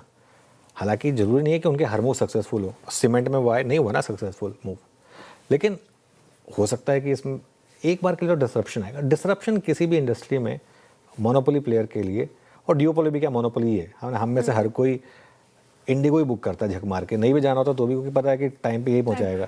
तो इसके लिए तो ये एक रीज़न है कि इस तरीके का एक रिस्क फैक्टर जो है ना ये ओपन हो रहा है। अगेन इसमें काफ़ी कुछ कंजेक्चर है, अभी हमें नहीं पता कि किस लेवल तक की बातचीत है और अगले एक महीने में जो नियम बदलेंगे उसके बाद किस लेवल की एंट्री अदानी ग्रुप करना चाहेगा ये हमें अभी नहीं पता है, ठीक है। लेकिन जो भी है ये थोड़ा सा तो एक आप मान के चलें कि नेगेटिव होगा इनके लिए। एक काम करते हैं, धमाकेदार ऑप्शन ले लेते हैं फटाफट। धमाकेदार ऑप्शन लेंगे हम आज। सब ए से हैं, आशीष बहेदी जी हैं, अमित जी हैं, अरुण जी हैं। तो फिर कैसे करेंगे? अमित जी से स्टार्ट करते हैं ना। अमित जी आपका धमाकेदार ऑप्शन। जी मैं 3200 के महिंद्रा एंड महिंद्रा के कॉल ऑप्शन के साथ जाऊंगा अनु जी। लगभग 34 रुपीज का इसका प्राइस है। स्टॉक में काफी स्ट्रेंथ है, नेकलाइन ब्रेकआउट भी है। 3200 का कॉल ऑप्शन 33 पे ट्रेड कर रहा है, इसे बाय करना है। स्टॉप लॉस हमारा रहेगा 23 रुपीज का और टारगेट्स रहेंगे 50 के। ओके, तो अब चलते हैं ट्रिपल ए की श्रेणी में दूसरे ए। अरुण जी आपका क्या कॉल होगा? जी वीरेंद्र जी, एटर्नल के एट द मनी कॉल अगस्त के कॉल ऑप्शन में बाय करने की सलाह रहेगी। अगस्त का कॉल 290 रुपए का ऑलमोस्ट 12 साढ़े 12 के आसपास चल रहा है। मुझे लग रहा है ये स्टॉक 300 की तरफ जा सकता है, तो 290 के कॉल ऑप्शन को बाय करने की सलाह रहेगी 12 रुपए के आसपास। ये अगस्त के कॉल ऑप्शन को बाय करने की सलाह है। 10 रुपए का स्टॉप लॉस रहेगा और 16 से 17 रुपए तक के टारगेट 290 के कॉल ऑप्शन में आ सकते हैं।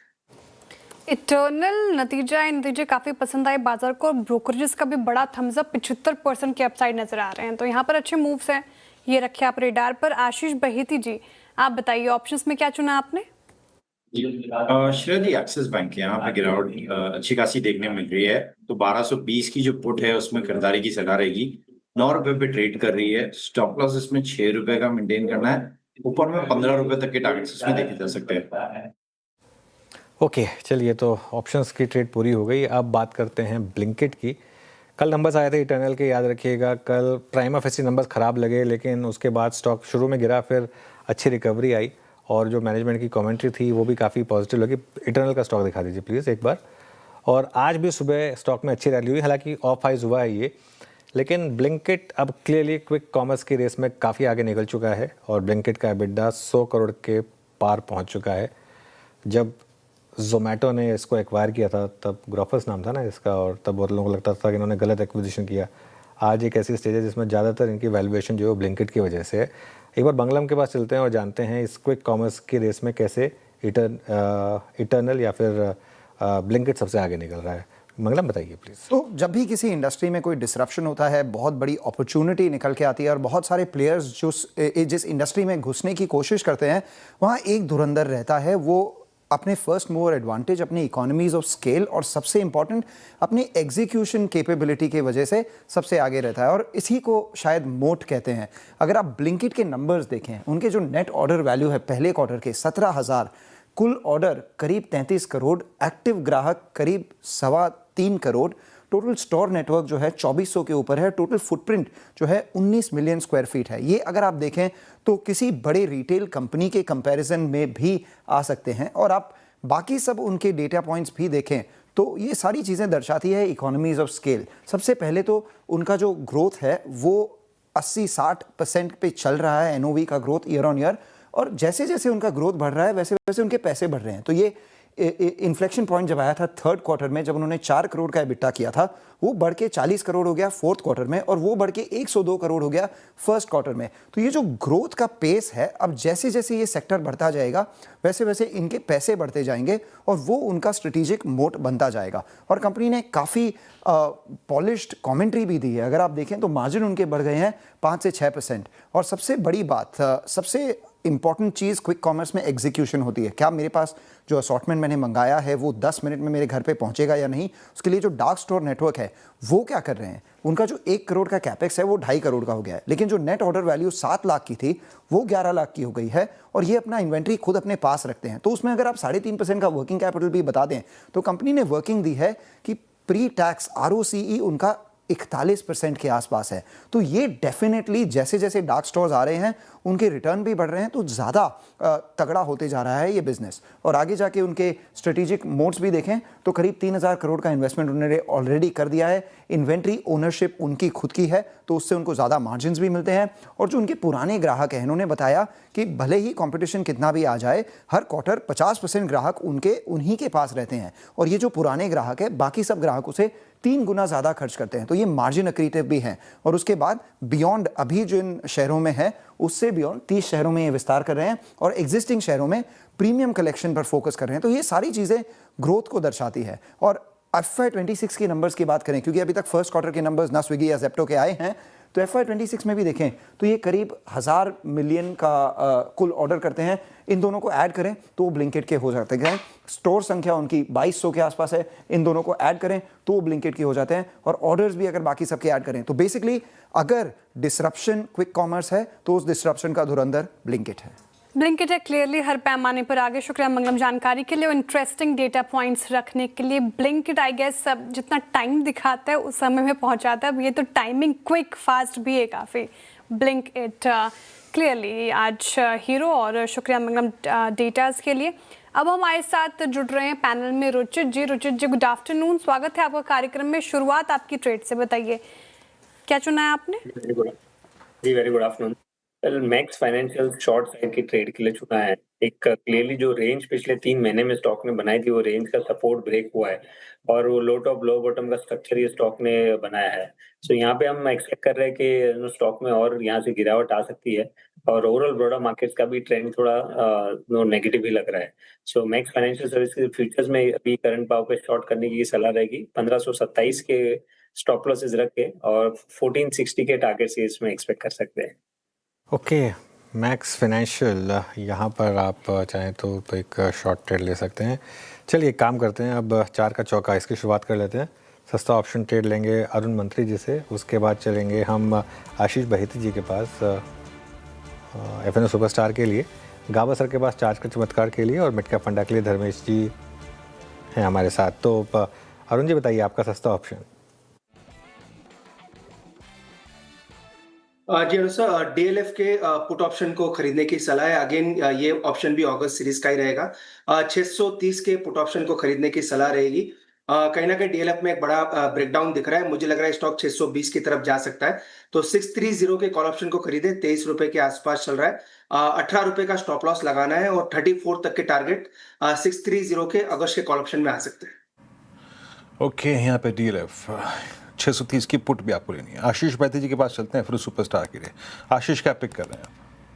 जी Virendra ji, on the short side pick करना चाहूंगा अडानी पोर्ट्स। ये स्टॉक एक अहम क्रूशियल सपोर्ट जोन तोड़ रहा है, और जो पूरे जून का लो था उसको अब ये ब्रीच करता हुआ देखने मिल रहा है।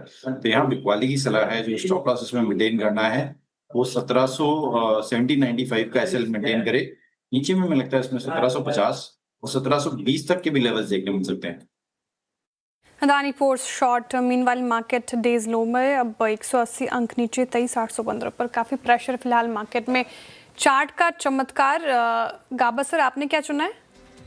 शॉर्ट साइड और स्टॉक चुना है मैंने इस वक्त, वो है अशोक लेलैंड। अशोक लेलैंड ट्रेड कर रहा है 150 रुपीज 70 पैसे। 152 का लगाएंगे स्टॉक, 1 रुपी 30 पैसे का। डाउन साइड टू 147 पॉसिबल है। वीक लगता है अशोक लेलैंड। अशोक लेलैंड वीक लगता है और ऑटो की रैली में पार्टिसिपेट नहीं कर रहा है। ये धर्मेश जी, मिड कैप फंडा में क्या पिक किया आपने? अनुज जी, मिड कैप फंडा में आज स्टॉक में सबसे ज्यादा सेलिंग चल रही है। इंडसइंड बैंक वो पिक किया है, और ये पहले भी आपके शोज में मैं रिकमेंड किया था 910 920 के आसपास। और इसकी भी कहानी यही थी कि ये एक टर्न अराउंड स्टोरी है। यहाँ से हर क्वार्टर सिक्वेंशियली आपको इसमें इंप्रूवमेंट नजर आते हुए दिखेंगे, जो कि Q1 के नतीजे के बाद कन्विक्शन और बढ़ गया है। इंप्रूवमेंट जरूर नजर आया, हर पैरामीटर्स पर नजर आया। चाहे आप क्रेडिट कॉस्ट की बात करें वो गिरता हुआ नजर आया है, at the same time asset quality improve हुई है, नेट इंटरेस्ट इनकम एडवांसेस इसके बढ़े हैं और कॉस्ट टू इनकम रेशियो भी काफी संभलता हुआ नजर आया, आरओएस बढ़ गए हैं। Q2, Q3, Q4 में यहाँ पर और ट्रैक्शन मिलेगी। मैनेजमेंट काफी कॉन्फिडेंट साउंड किया और मैं मैनेजमेंट से सहमत हूँ कि ये इनका लास्ट वर्स्ट क्वार्टर था, उस हिसाब से देखे। हालांकि Q4 should be the worst quarter because वहां से सिक्वेंशियली ये बेटर परफॉर्मेंस कर रहे हैं। वैल्यूएशन के हिसाब से अगर आप बाकी प्राइवेट सेक्टर बैंक के साथ कंपेयर करें तो काफी कंफर्टेबल पोजीशन में है। अगर आप मुझे ऐसा लगता है कि FY27 जब ये एंड करेंगे तो एडवांसेस ग्रोथ जो इनके हैं वो 10 से 12% के आसपास रहेंगे और net interest income growth around 13-14% के आसपास आ जाएगा। उस रिस्पेक्ट में जो प्रॉफिटेबिलिटी ग्रोथ है वो तो काफी अच्छी रहेगी, but price to book value 1.1 पे ये ट्रेड करते हुए नजर आएंगे। आरओए 1% के आसपास इसका पहुंच जाना चाहिए FY27 के अंत तक। जो अपसाइड टारगेट है वो अराउंड 1200 के आसपास का है नियर टर्म के लिए, और जिस क्वार्टर ऑन क्वार्टर जब नतीजे आएंगे उस हिसाब से हम वो इसे रिवाइज करते हुए जाएंगे। तो हो सकता है कल फॉलो अप सेलिंग भी मिले, आज की सेलिंग पे ये रुकेगा नहीं, तो कल फॉलो अप सेलिंग में अगर नीचे आता है तो वहां पर भी बाई करने की सलाह रहेगी। चलिए नीचे आए तो बाय करने की सलाह रहेगी। मीनवाइल वीरू, हम बात कर रहे थे ना कि फिंगर्स क्रॉस तो जल्दी नहीं बोलते हैं, वो वापस देखिए रिलायंस और निफ्टी है ना, इनका कॉम्बिनेशन, और रिलायंस डे लो पर आया और निफ्टी डे लो पर आया।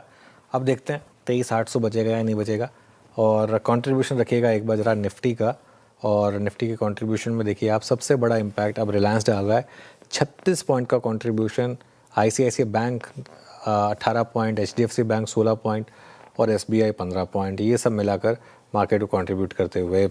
अच्छा धर्मेश जी, ये SBI के साथ क्या दिक्कत है? क्योंकि PSU बैंकों के तो नंबर अच्छे खासे आ रहे थे अब तक, तो क्या ये थोड़ा सा SBI के खुद के नंबर से पहले की नर्वसनेस है या ये ओवरऑल मैक्रो एनवायरनमेंट की वजह से गिर रहा है? आई थिंक देखिए अनुज जी, जो पिछले क्वार्टर के SBI के नंबर्स थे वहां पर प्रॉब्लम आई थी। Q3 के नंबर्स बहुत अच्छे थे FY26 की, Q4 में उन्होंने उस नंबर्स को डिसअपॉइंटमेंट किया था, तो प्राइस करेक्शन देखने को मिला।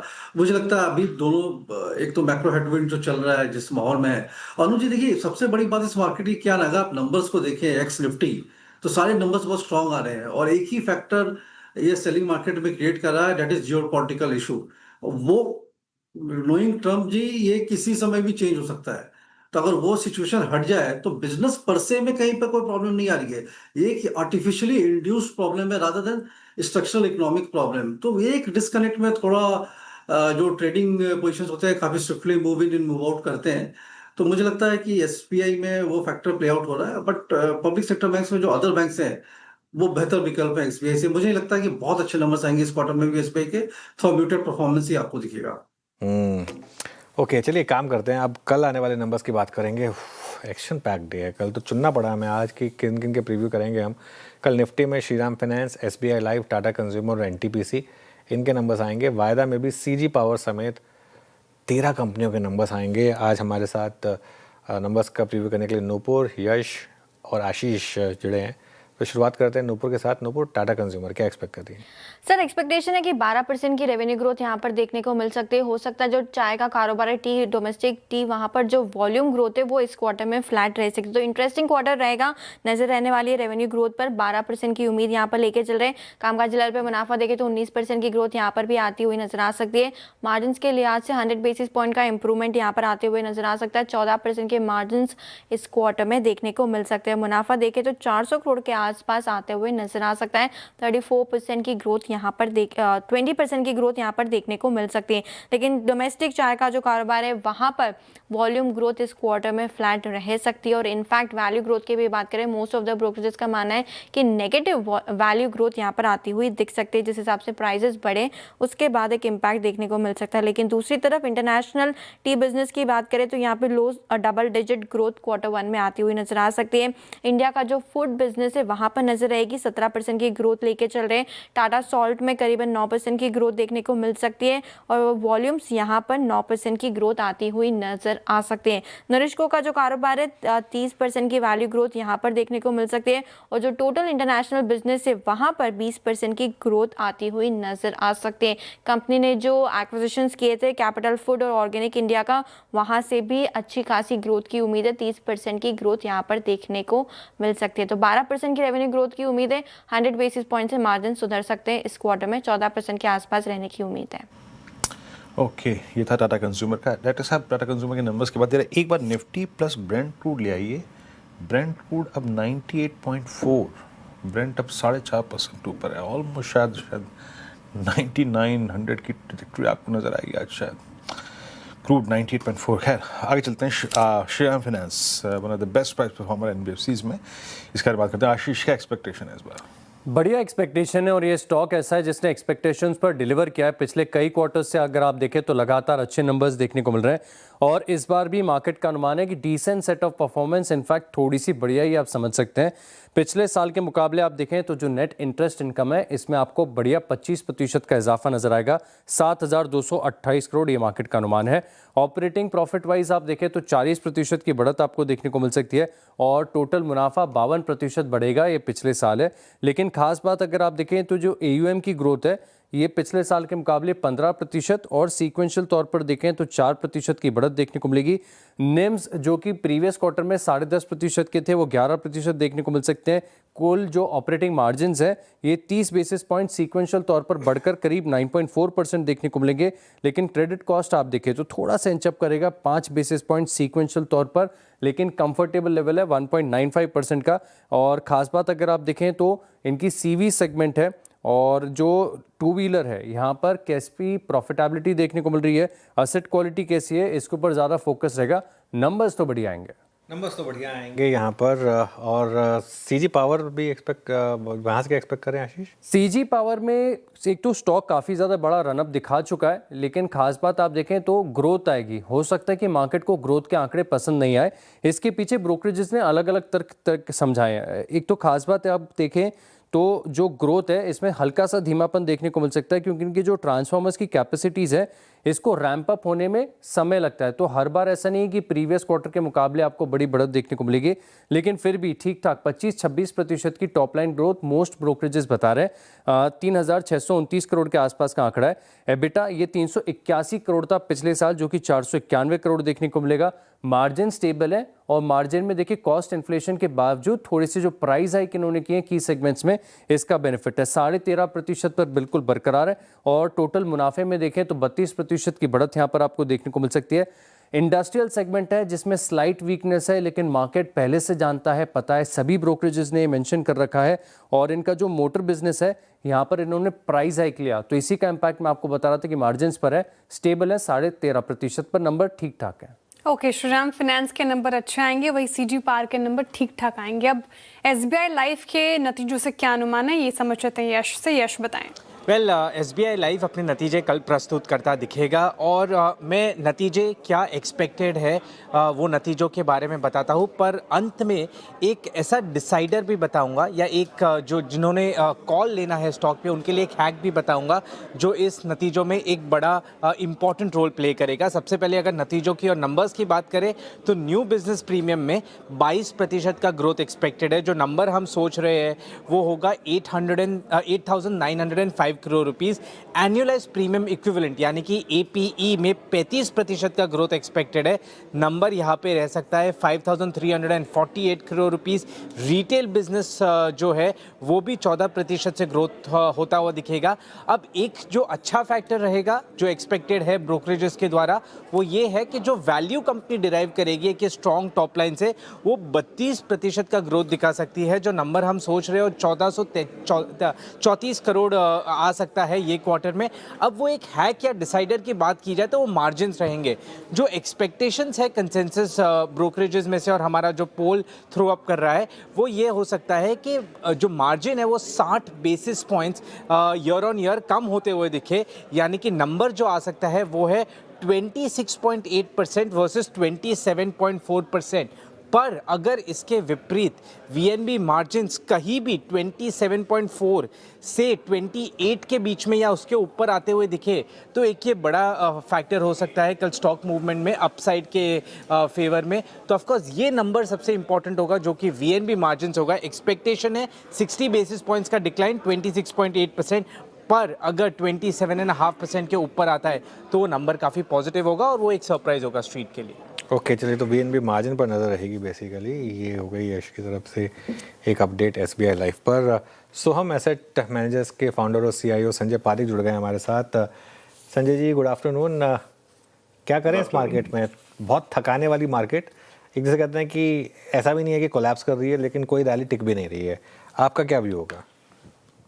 Yeah, so one, of course, आपको पता है the concern is crude led by geopolitical risk, and that is a valid risk if it goes on for a while, because near term हमारे पास higher crude price का कोई solution नहीं है, and it does cost us daily, right? कि we are importing 5 million barrels daily, अगर $20 ज्यादा है तो impact होता है. But more than that, the supply chain risk and all incidental risk is what market is worried. The positives are that, really economy is getting better. Credit growth is 18.6%. Tax collections, हमारे corporate tax collections 16% थे. आप e-way bill ले लीजिए, GST collections after the cuts ले लीजिए. All of them are looking that economy is recovering. Even Q1 results, so many places, areas we saw surprise. Disappointments have been less. थोड़ा margin squeeze हुआ है और in certain segments, but overall earnings have been quite resilient. And I would also feel that at the end of this quarter, expectations से थोड़ा ज़्यादा ही earnings आएगा. So, and hopefully, we are seeing rains being broad-based. It's too early. July हमें देखना है कि overall distribution rainfall का कितना है. Shortage कम हो रही है, but अभी भी है. So, that's why market is consolidating. Geopolitical risk is valid risk. And मुझे लगता है कि for a while it will consolidate. But if we get a solution, which is a big if, then I think markets will really shoot up, Really, it's a big if.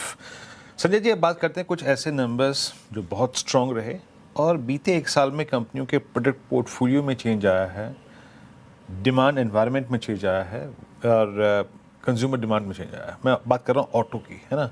सभी अगर आप auto company में देखें, and most specially that is reflecting in two wheeler numbers. Look at Bajaj auto, TVS. Numbers बहुत strong रहे, strong reaction है market का. आपका टू व्हीलर स्पेस में, मैं अभी सिर्फ टू व्हीलर्स पे आपका व्यू चाहूँगा. आप कितना चेज कर रहे हैं इस पर टू व्हीलर्स को अभी? नहीं, two wheelers have done very very well. TVS आप देखिए, बजाज ऑटो देखिए, बजाज ऑटो के export performance, overall margin resilience, they have managed cost also so well. So even those who have not announced, I believe, you will see good numbers. Overall, two-wheelers certainly has delivered very good numbers. And at a price, certainly, we would consider to add. Wheelers को लेकर आप positive है Sanjay ji. Good afternoon. दूसरा बड़ा space IT space, Infosys के number आने हैं. हमने एचसीएल टेक, विप्रो जैसे नंबर्स देख लिए और एक्सेल के भी नंबर्स देखे. सर, पिछले कुछ सत्रों से इनफैक्ट बड़े एक्विजिशंस को लेकर खबरें आ रही हैं आईटी पैक को लेकर. क्या अब पॉजिटिव होने का वक्त आ चुका है आईटी पैक में? Yeah, so Shreya, we have been underweight for 4 years, because overall earlier valuations बहुत rich थे. And dollar revenue growth, 5-6% भी नहीं था. In the last 3 years, earnings growth भी आप देखें तो even when AI worry was not there, earnings growth have been tepid, more like 10%. In certain cases, not even 10%. So, and then we have this AI worry, which is a clear risk है. आपको AI से IT companies will benefit, but more than that, cannibalization ज़्यादा होगा. So, companies ने खुद ने guidance 0 to 3% दिया है. एंड देन ये जियोपॉलिटिकल रिस्क इवन उनको आईटी स्पेंड पे इम्पैक्ट आता है. So they have now beaten down quite a lot. हमने अराउंड करंट लेवल्स पे last month we added Coforge, we increased our exposure further to Infosys, but I still feel we would want to remain underweight. They are clearly in a value zone, but growth का clarity अभी भी थोड़ा time लगेगा. But now the value in terms of FCA field और price earning और even EV EBITDA पे आप देखें तो बहुत ही, जहां हमें अभी लगता है एटलीस्ट के डाउनसाइड कम है, but upside will take time as they give clarity on growth. Okay चलिए, तो आईटी पे बात हो गई, ऑटो पे बात हो गई। ऑटो पे हमारा जो डेडिकेटेड डिस्कशन था वो टू व्हीलर स्पेस पे था। अच्छा संजय जी, कल आपने नेस्ले के नंबर्स आई होप देखे होंगे। नेस्ले तो खैर मेरे ख्याल से एफएमसीजी में सबसे एग्रेसिवली प्लेस्ड स्टॉक है, ऑल टाइम हाई के नज़दीक है और इनफैक्ट कल ऑल टाइम हाई लगाया भी था। But what about rest of FMCG? अब इस इम्प्रेशन में एक तो कंपनी ने प्राइस हाइक लिया है, प्रोडक्ट डैमेजेस भी घटाई हैं, समहाउ आपने अगर आप देखें बॉटम लाइन को मेंटेन कर रही हैं कंपनियां ये, और ये मॉनसून का डेफिसिट जो जून में रहा और मेरे ख्याल से जुलाई में भी काफ़ी बड़ा डेफिसिट जाएगा। बट स्टिल इस एनवायरनमेंट में considering risk reward ratio, sector की प्लेसमेंट, स्टॉक्स की प्लेसमेंट, आपका व्यू क्या है इस पर?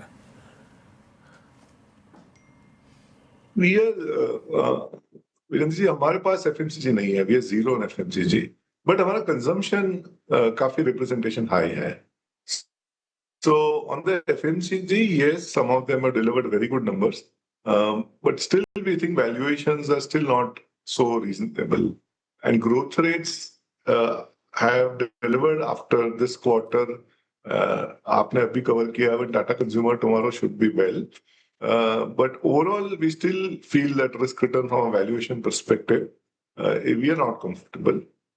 So what we've done is we've participated in the Eternal, where of course valuations are rich, but the growth and the dominance बहुत ही बढ़िया है. And then we have Lenskart, again in B2C space. So consumption हमें participation करना है, but let's say Maruti है, तो we like that as a consumption. या तो Lenskart है, या तो Eternal है, जिनका dominance बहुत जबरदस्त है, and leadership quality है. And that is exactly where we want to participate. Okay, meanwhile, Oracle की तरफ से क्लैरिफिकेशन आया है कि वो जो स्टेक सेल बेचने की खबरें हैं उनके पास अभी इसकी कोई जानकारी नहीं है और स्पेकुलेटिव है ये खबर। तो स्टॉक जो है इसी वजह से टूटा था। अब देखते हैं इस जो क्लैरिफिकेशन है उसकी वजह से कोई जो लाइन में पढ़ रहा हूँ उसमें वो कह रहे हैं कि अभी मतलब कोई ऐसी प्रायर इन्फॉर्मेशन नहीं है जिसके लिए कंपनी को स्टॉक एक्सचेंज को डिस्क्लोज करना पड़े, और ये भी कहा है कि अभी हमारे पास इसकी कोई नॉलेज नहीं है और it is a company policy not to comment on speculation. तो अब उसमें एंगल पता नहीं छोड़ा हुआ है नहीं छोड़ा हुआ, लेकिन अभी के लिए ये क्लैरिफिकेशन है। अच्छा संजय जी, एक चीज़ बताइए, ये प्राइवेट बैंकों की क्या दिक्कत है और ख़ासतौर से ICICI बैंक इतने अच्छे नंबर पर भी क्यों नहीं चल पाता है?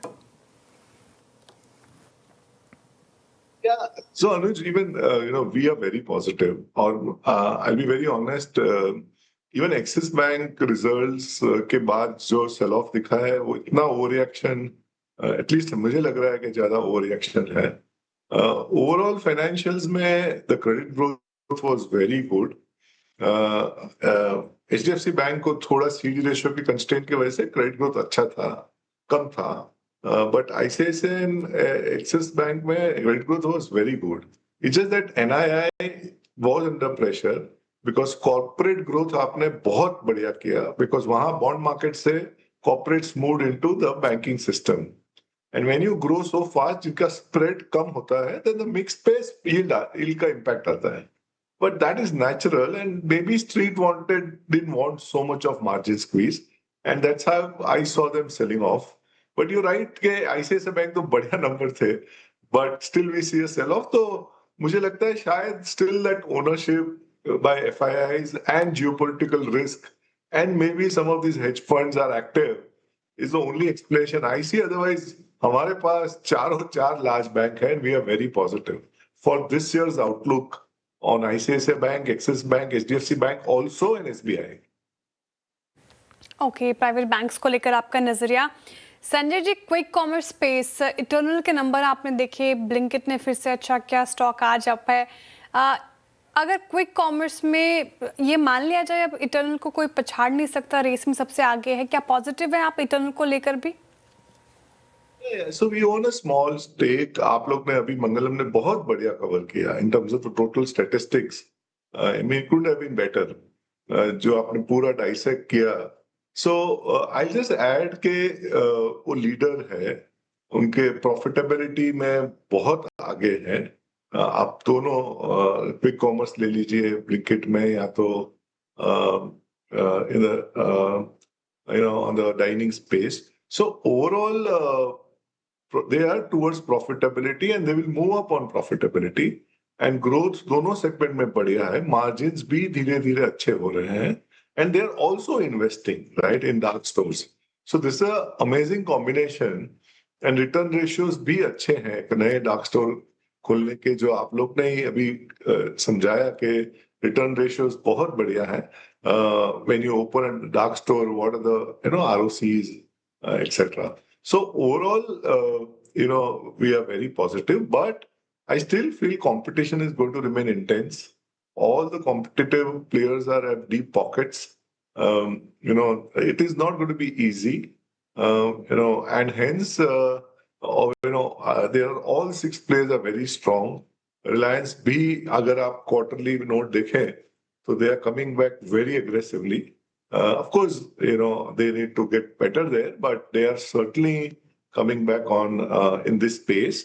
So while we are positive, because clearly Eternal has a leadership role, but at a price, we would add now more at a price. We are holding what we are holding, but we will buy only at a lower price.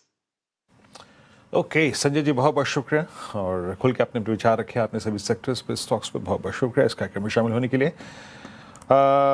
Nifty लेके आइए. Somehow अनुज, हम carry कर रहे हैं उस 23,800 का महत्व, सब जानते हैं, उसको कैरी भी कर रहे हैं, बट एक और चीज़ है, क्रूड एट 98.40 जो कि मैंने अभी पढ़ा भी था. अनुज, कल के लिए व्यू क्या करके जाएं यहाँ से आज के लिए? देखिए वीरू, इसमें तो कोई डाउट नहीं है कि मार्केट में अगर आप देखें आज की जो क्लोज है वो आखिरी सपोर्ट पर है, और इसका सबसे बड़ा एग्जांपल है लास्ट के 30 मिनट का मूव हुआ. 807 पर आपने सपोर्ट लिया, और ऐसे में ना यहाँ पे शॉर्ट ना कैरी करें, क्योंकि एक रिस्क है.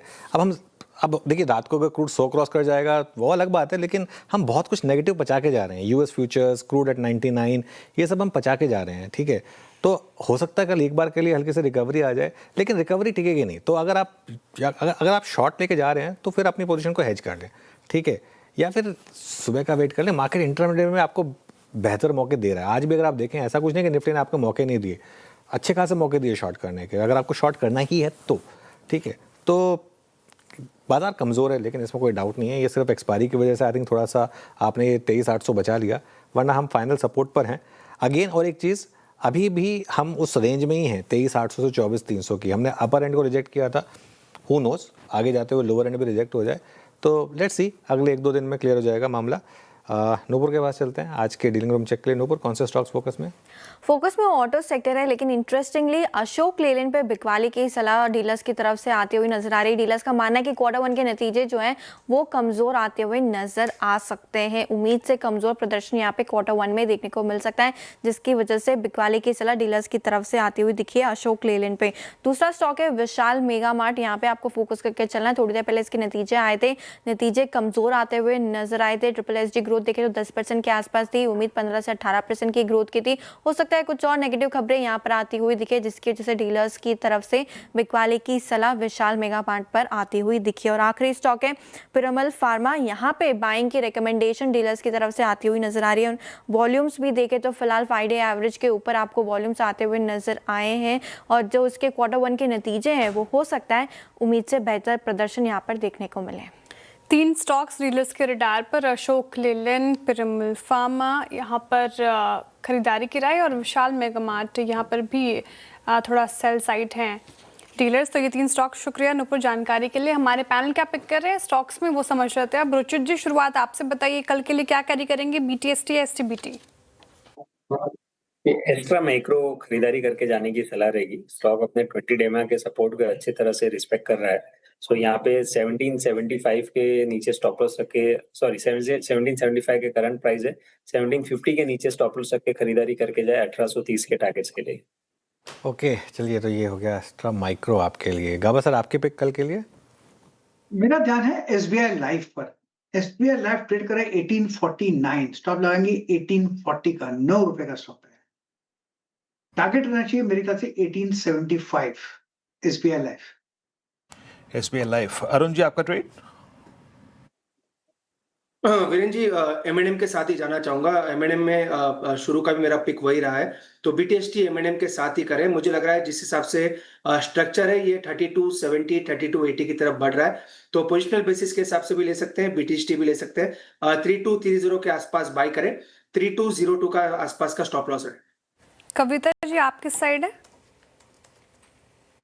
सो BTST लेकर जाएंगे जी। शिपिंग अपने एवरेजेस क्लस्टर को सरपास करने में है।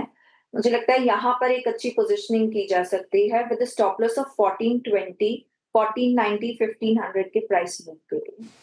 ओके अमित जी, आप बताइए BTST STBT। जी अनु जी, मैं अपने मॉर्निंग टॉप कॉल के साथ ही जाऊंगा। हिंदुस्तान यूनिलीवर डिफेंसिव है, इट्स अ वॉलेटाइल मार्केट। जिस हिसाब से स्टॉक ने एक बेस बनाया है और 10 और 20 डमा क्रॉस किया है और एक अच्छा मोमेंटम हम यहाँ पे देख रहे हैं फॉलिंग मार्केट में भी, तो इसे बाय करना। स्टॉप लॉस हमारा रहेगा 2130 का और टारगेट्स रहेंगे 2220 रुपए। ओके चलिए, BTST STBT ट्रेड्स पूरी हुई। वीरू के पास चलते हैं आज की मार्केट ब्रेथ के लिए। वीरू बताइए।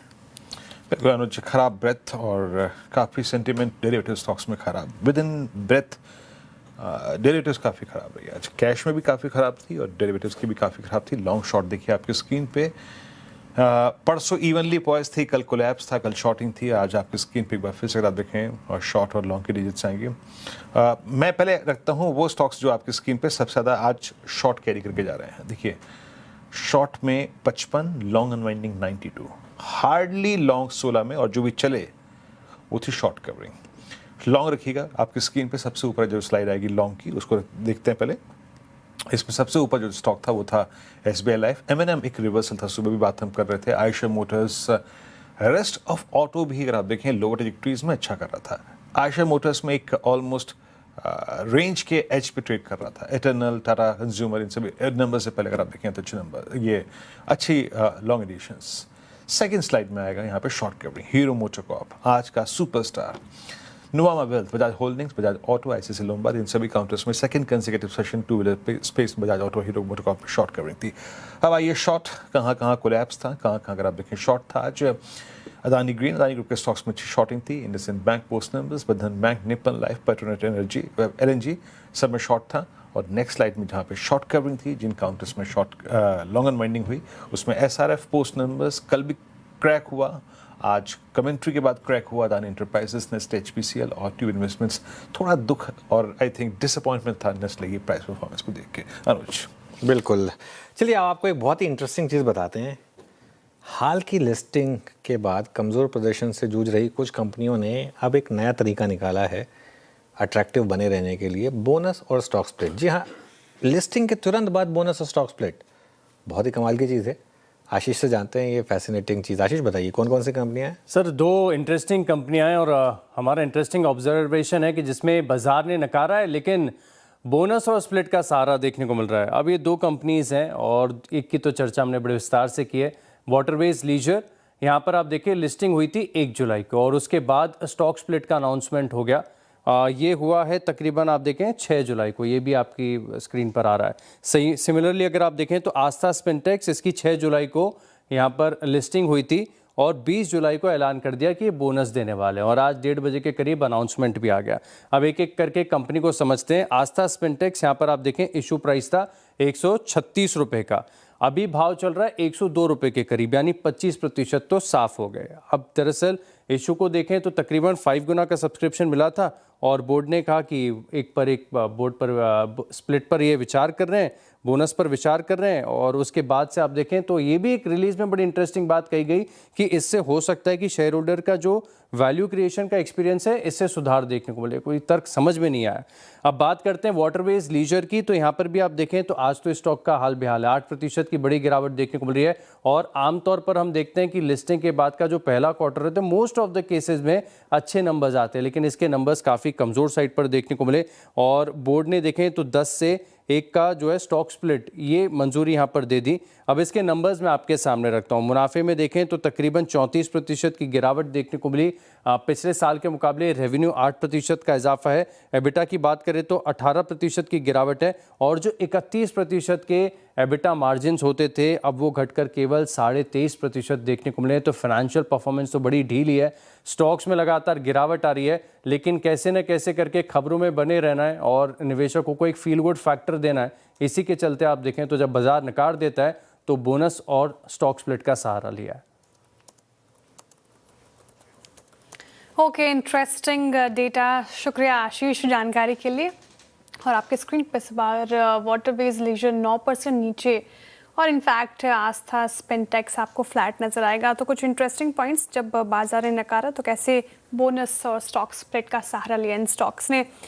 मार्केट 124 अंक नीचे, क्लोजिंग स्ट्रैटेजी हमने डिस्कस कर ली, लेकिन कुछ काउंटर्स जहां पर स्ट्रेंथ थे। एक बार फार्मा स्पेस रखिएगा स्क्रीन पर, और पिरामिल फार्मा भी नुपुर मेंशन करके गई, रिडार पर है डीलर्स के। एक बार सन फार्मा रखिएगा।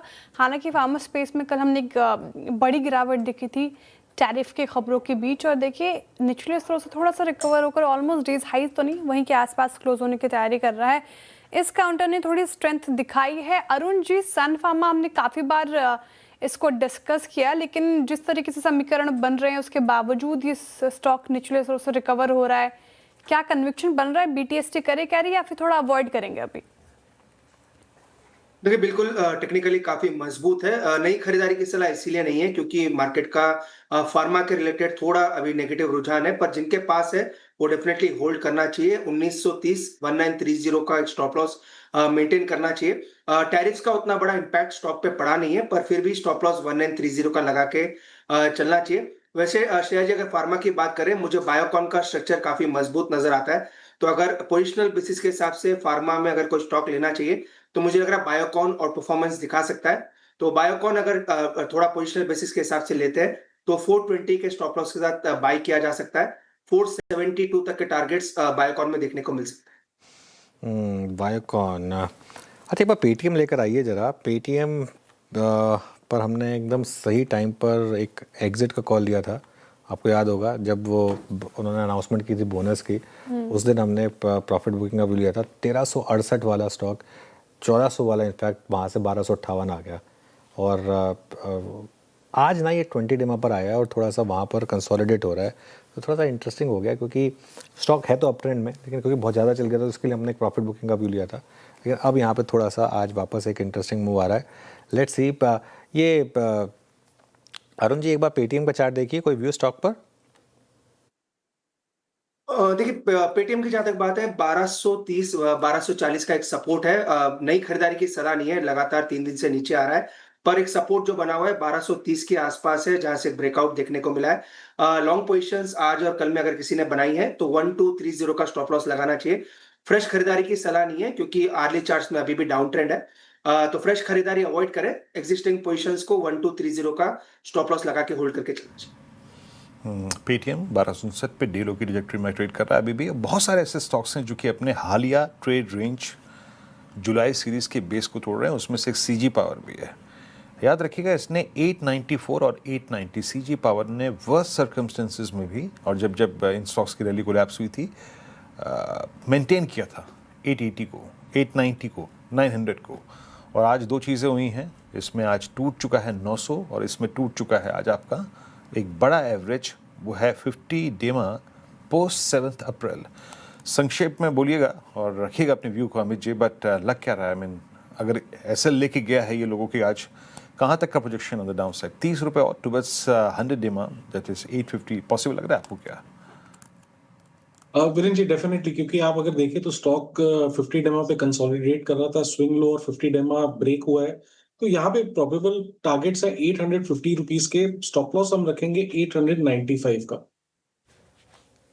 सीजी पार पे यूवीओ आता हुआ और डेज लो पे बंद हो रहा है। कुछ और काउंटर्स देखिए जहाँ पर काफ़ी प्रेशर था आज के सेशन में और डेज लो के आसपास ही क्लोज होने की तैयारी कर रहा है। इनफैक्ट सीजी पार का जिक्र किया अभी एसआरएफ तो आज clearly accident of the day था, 8% नीचे बंद हो रहा है। अदानी ग्रीन 6.5% नीचे बंद हो रहा है। अदानी ग्रुप के स्टॉक सारे, अदानी एंटरप्राइजेस रखेगा, इंडसइंड टूटा, बंधन बैंक, नैम, GE वर्नोवा एंड TND एक बार लेकर आइए स्क्रीन पर। 3.5% का डेंट इस पर्टिकुलर काउंटर में भी रहा और पिछले कुछ सत्रों से उतार चढ़ाव देख रहे हैं हम। यहाँ पर प्रेशर बनता हुआ काफ़ी अच्छा रिटर्न दिया, लेकिन अब शायद वैसी रैली एक्सपेक्ट करना इस पर्टिकुलर काउंटर से सही नहीं होगा।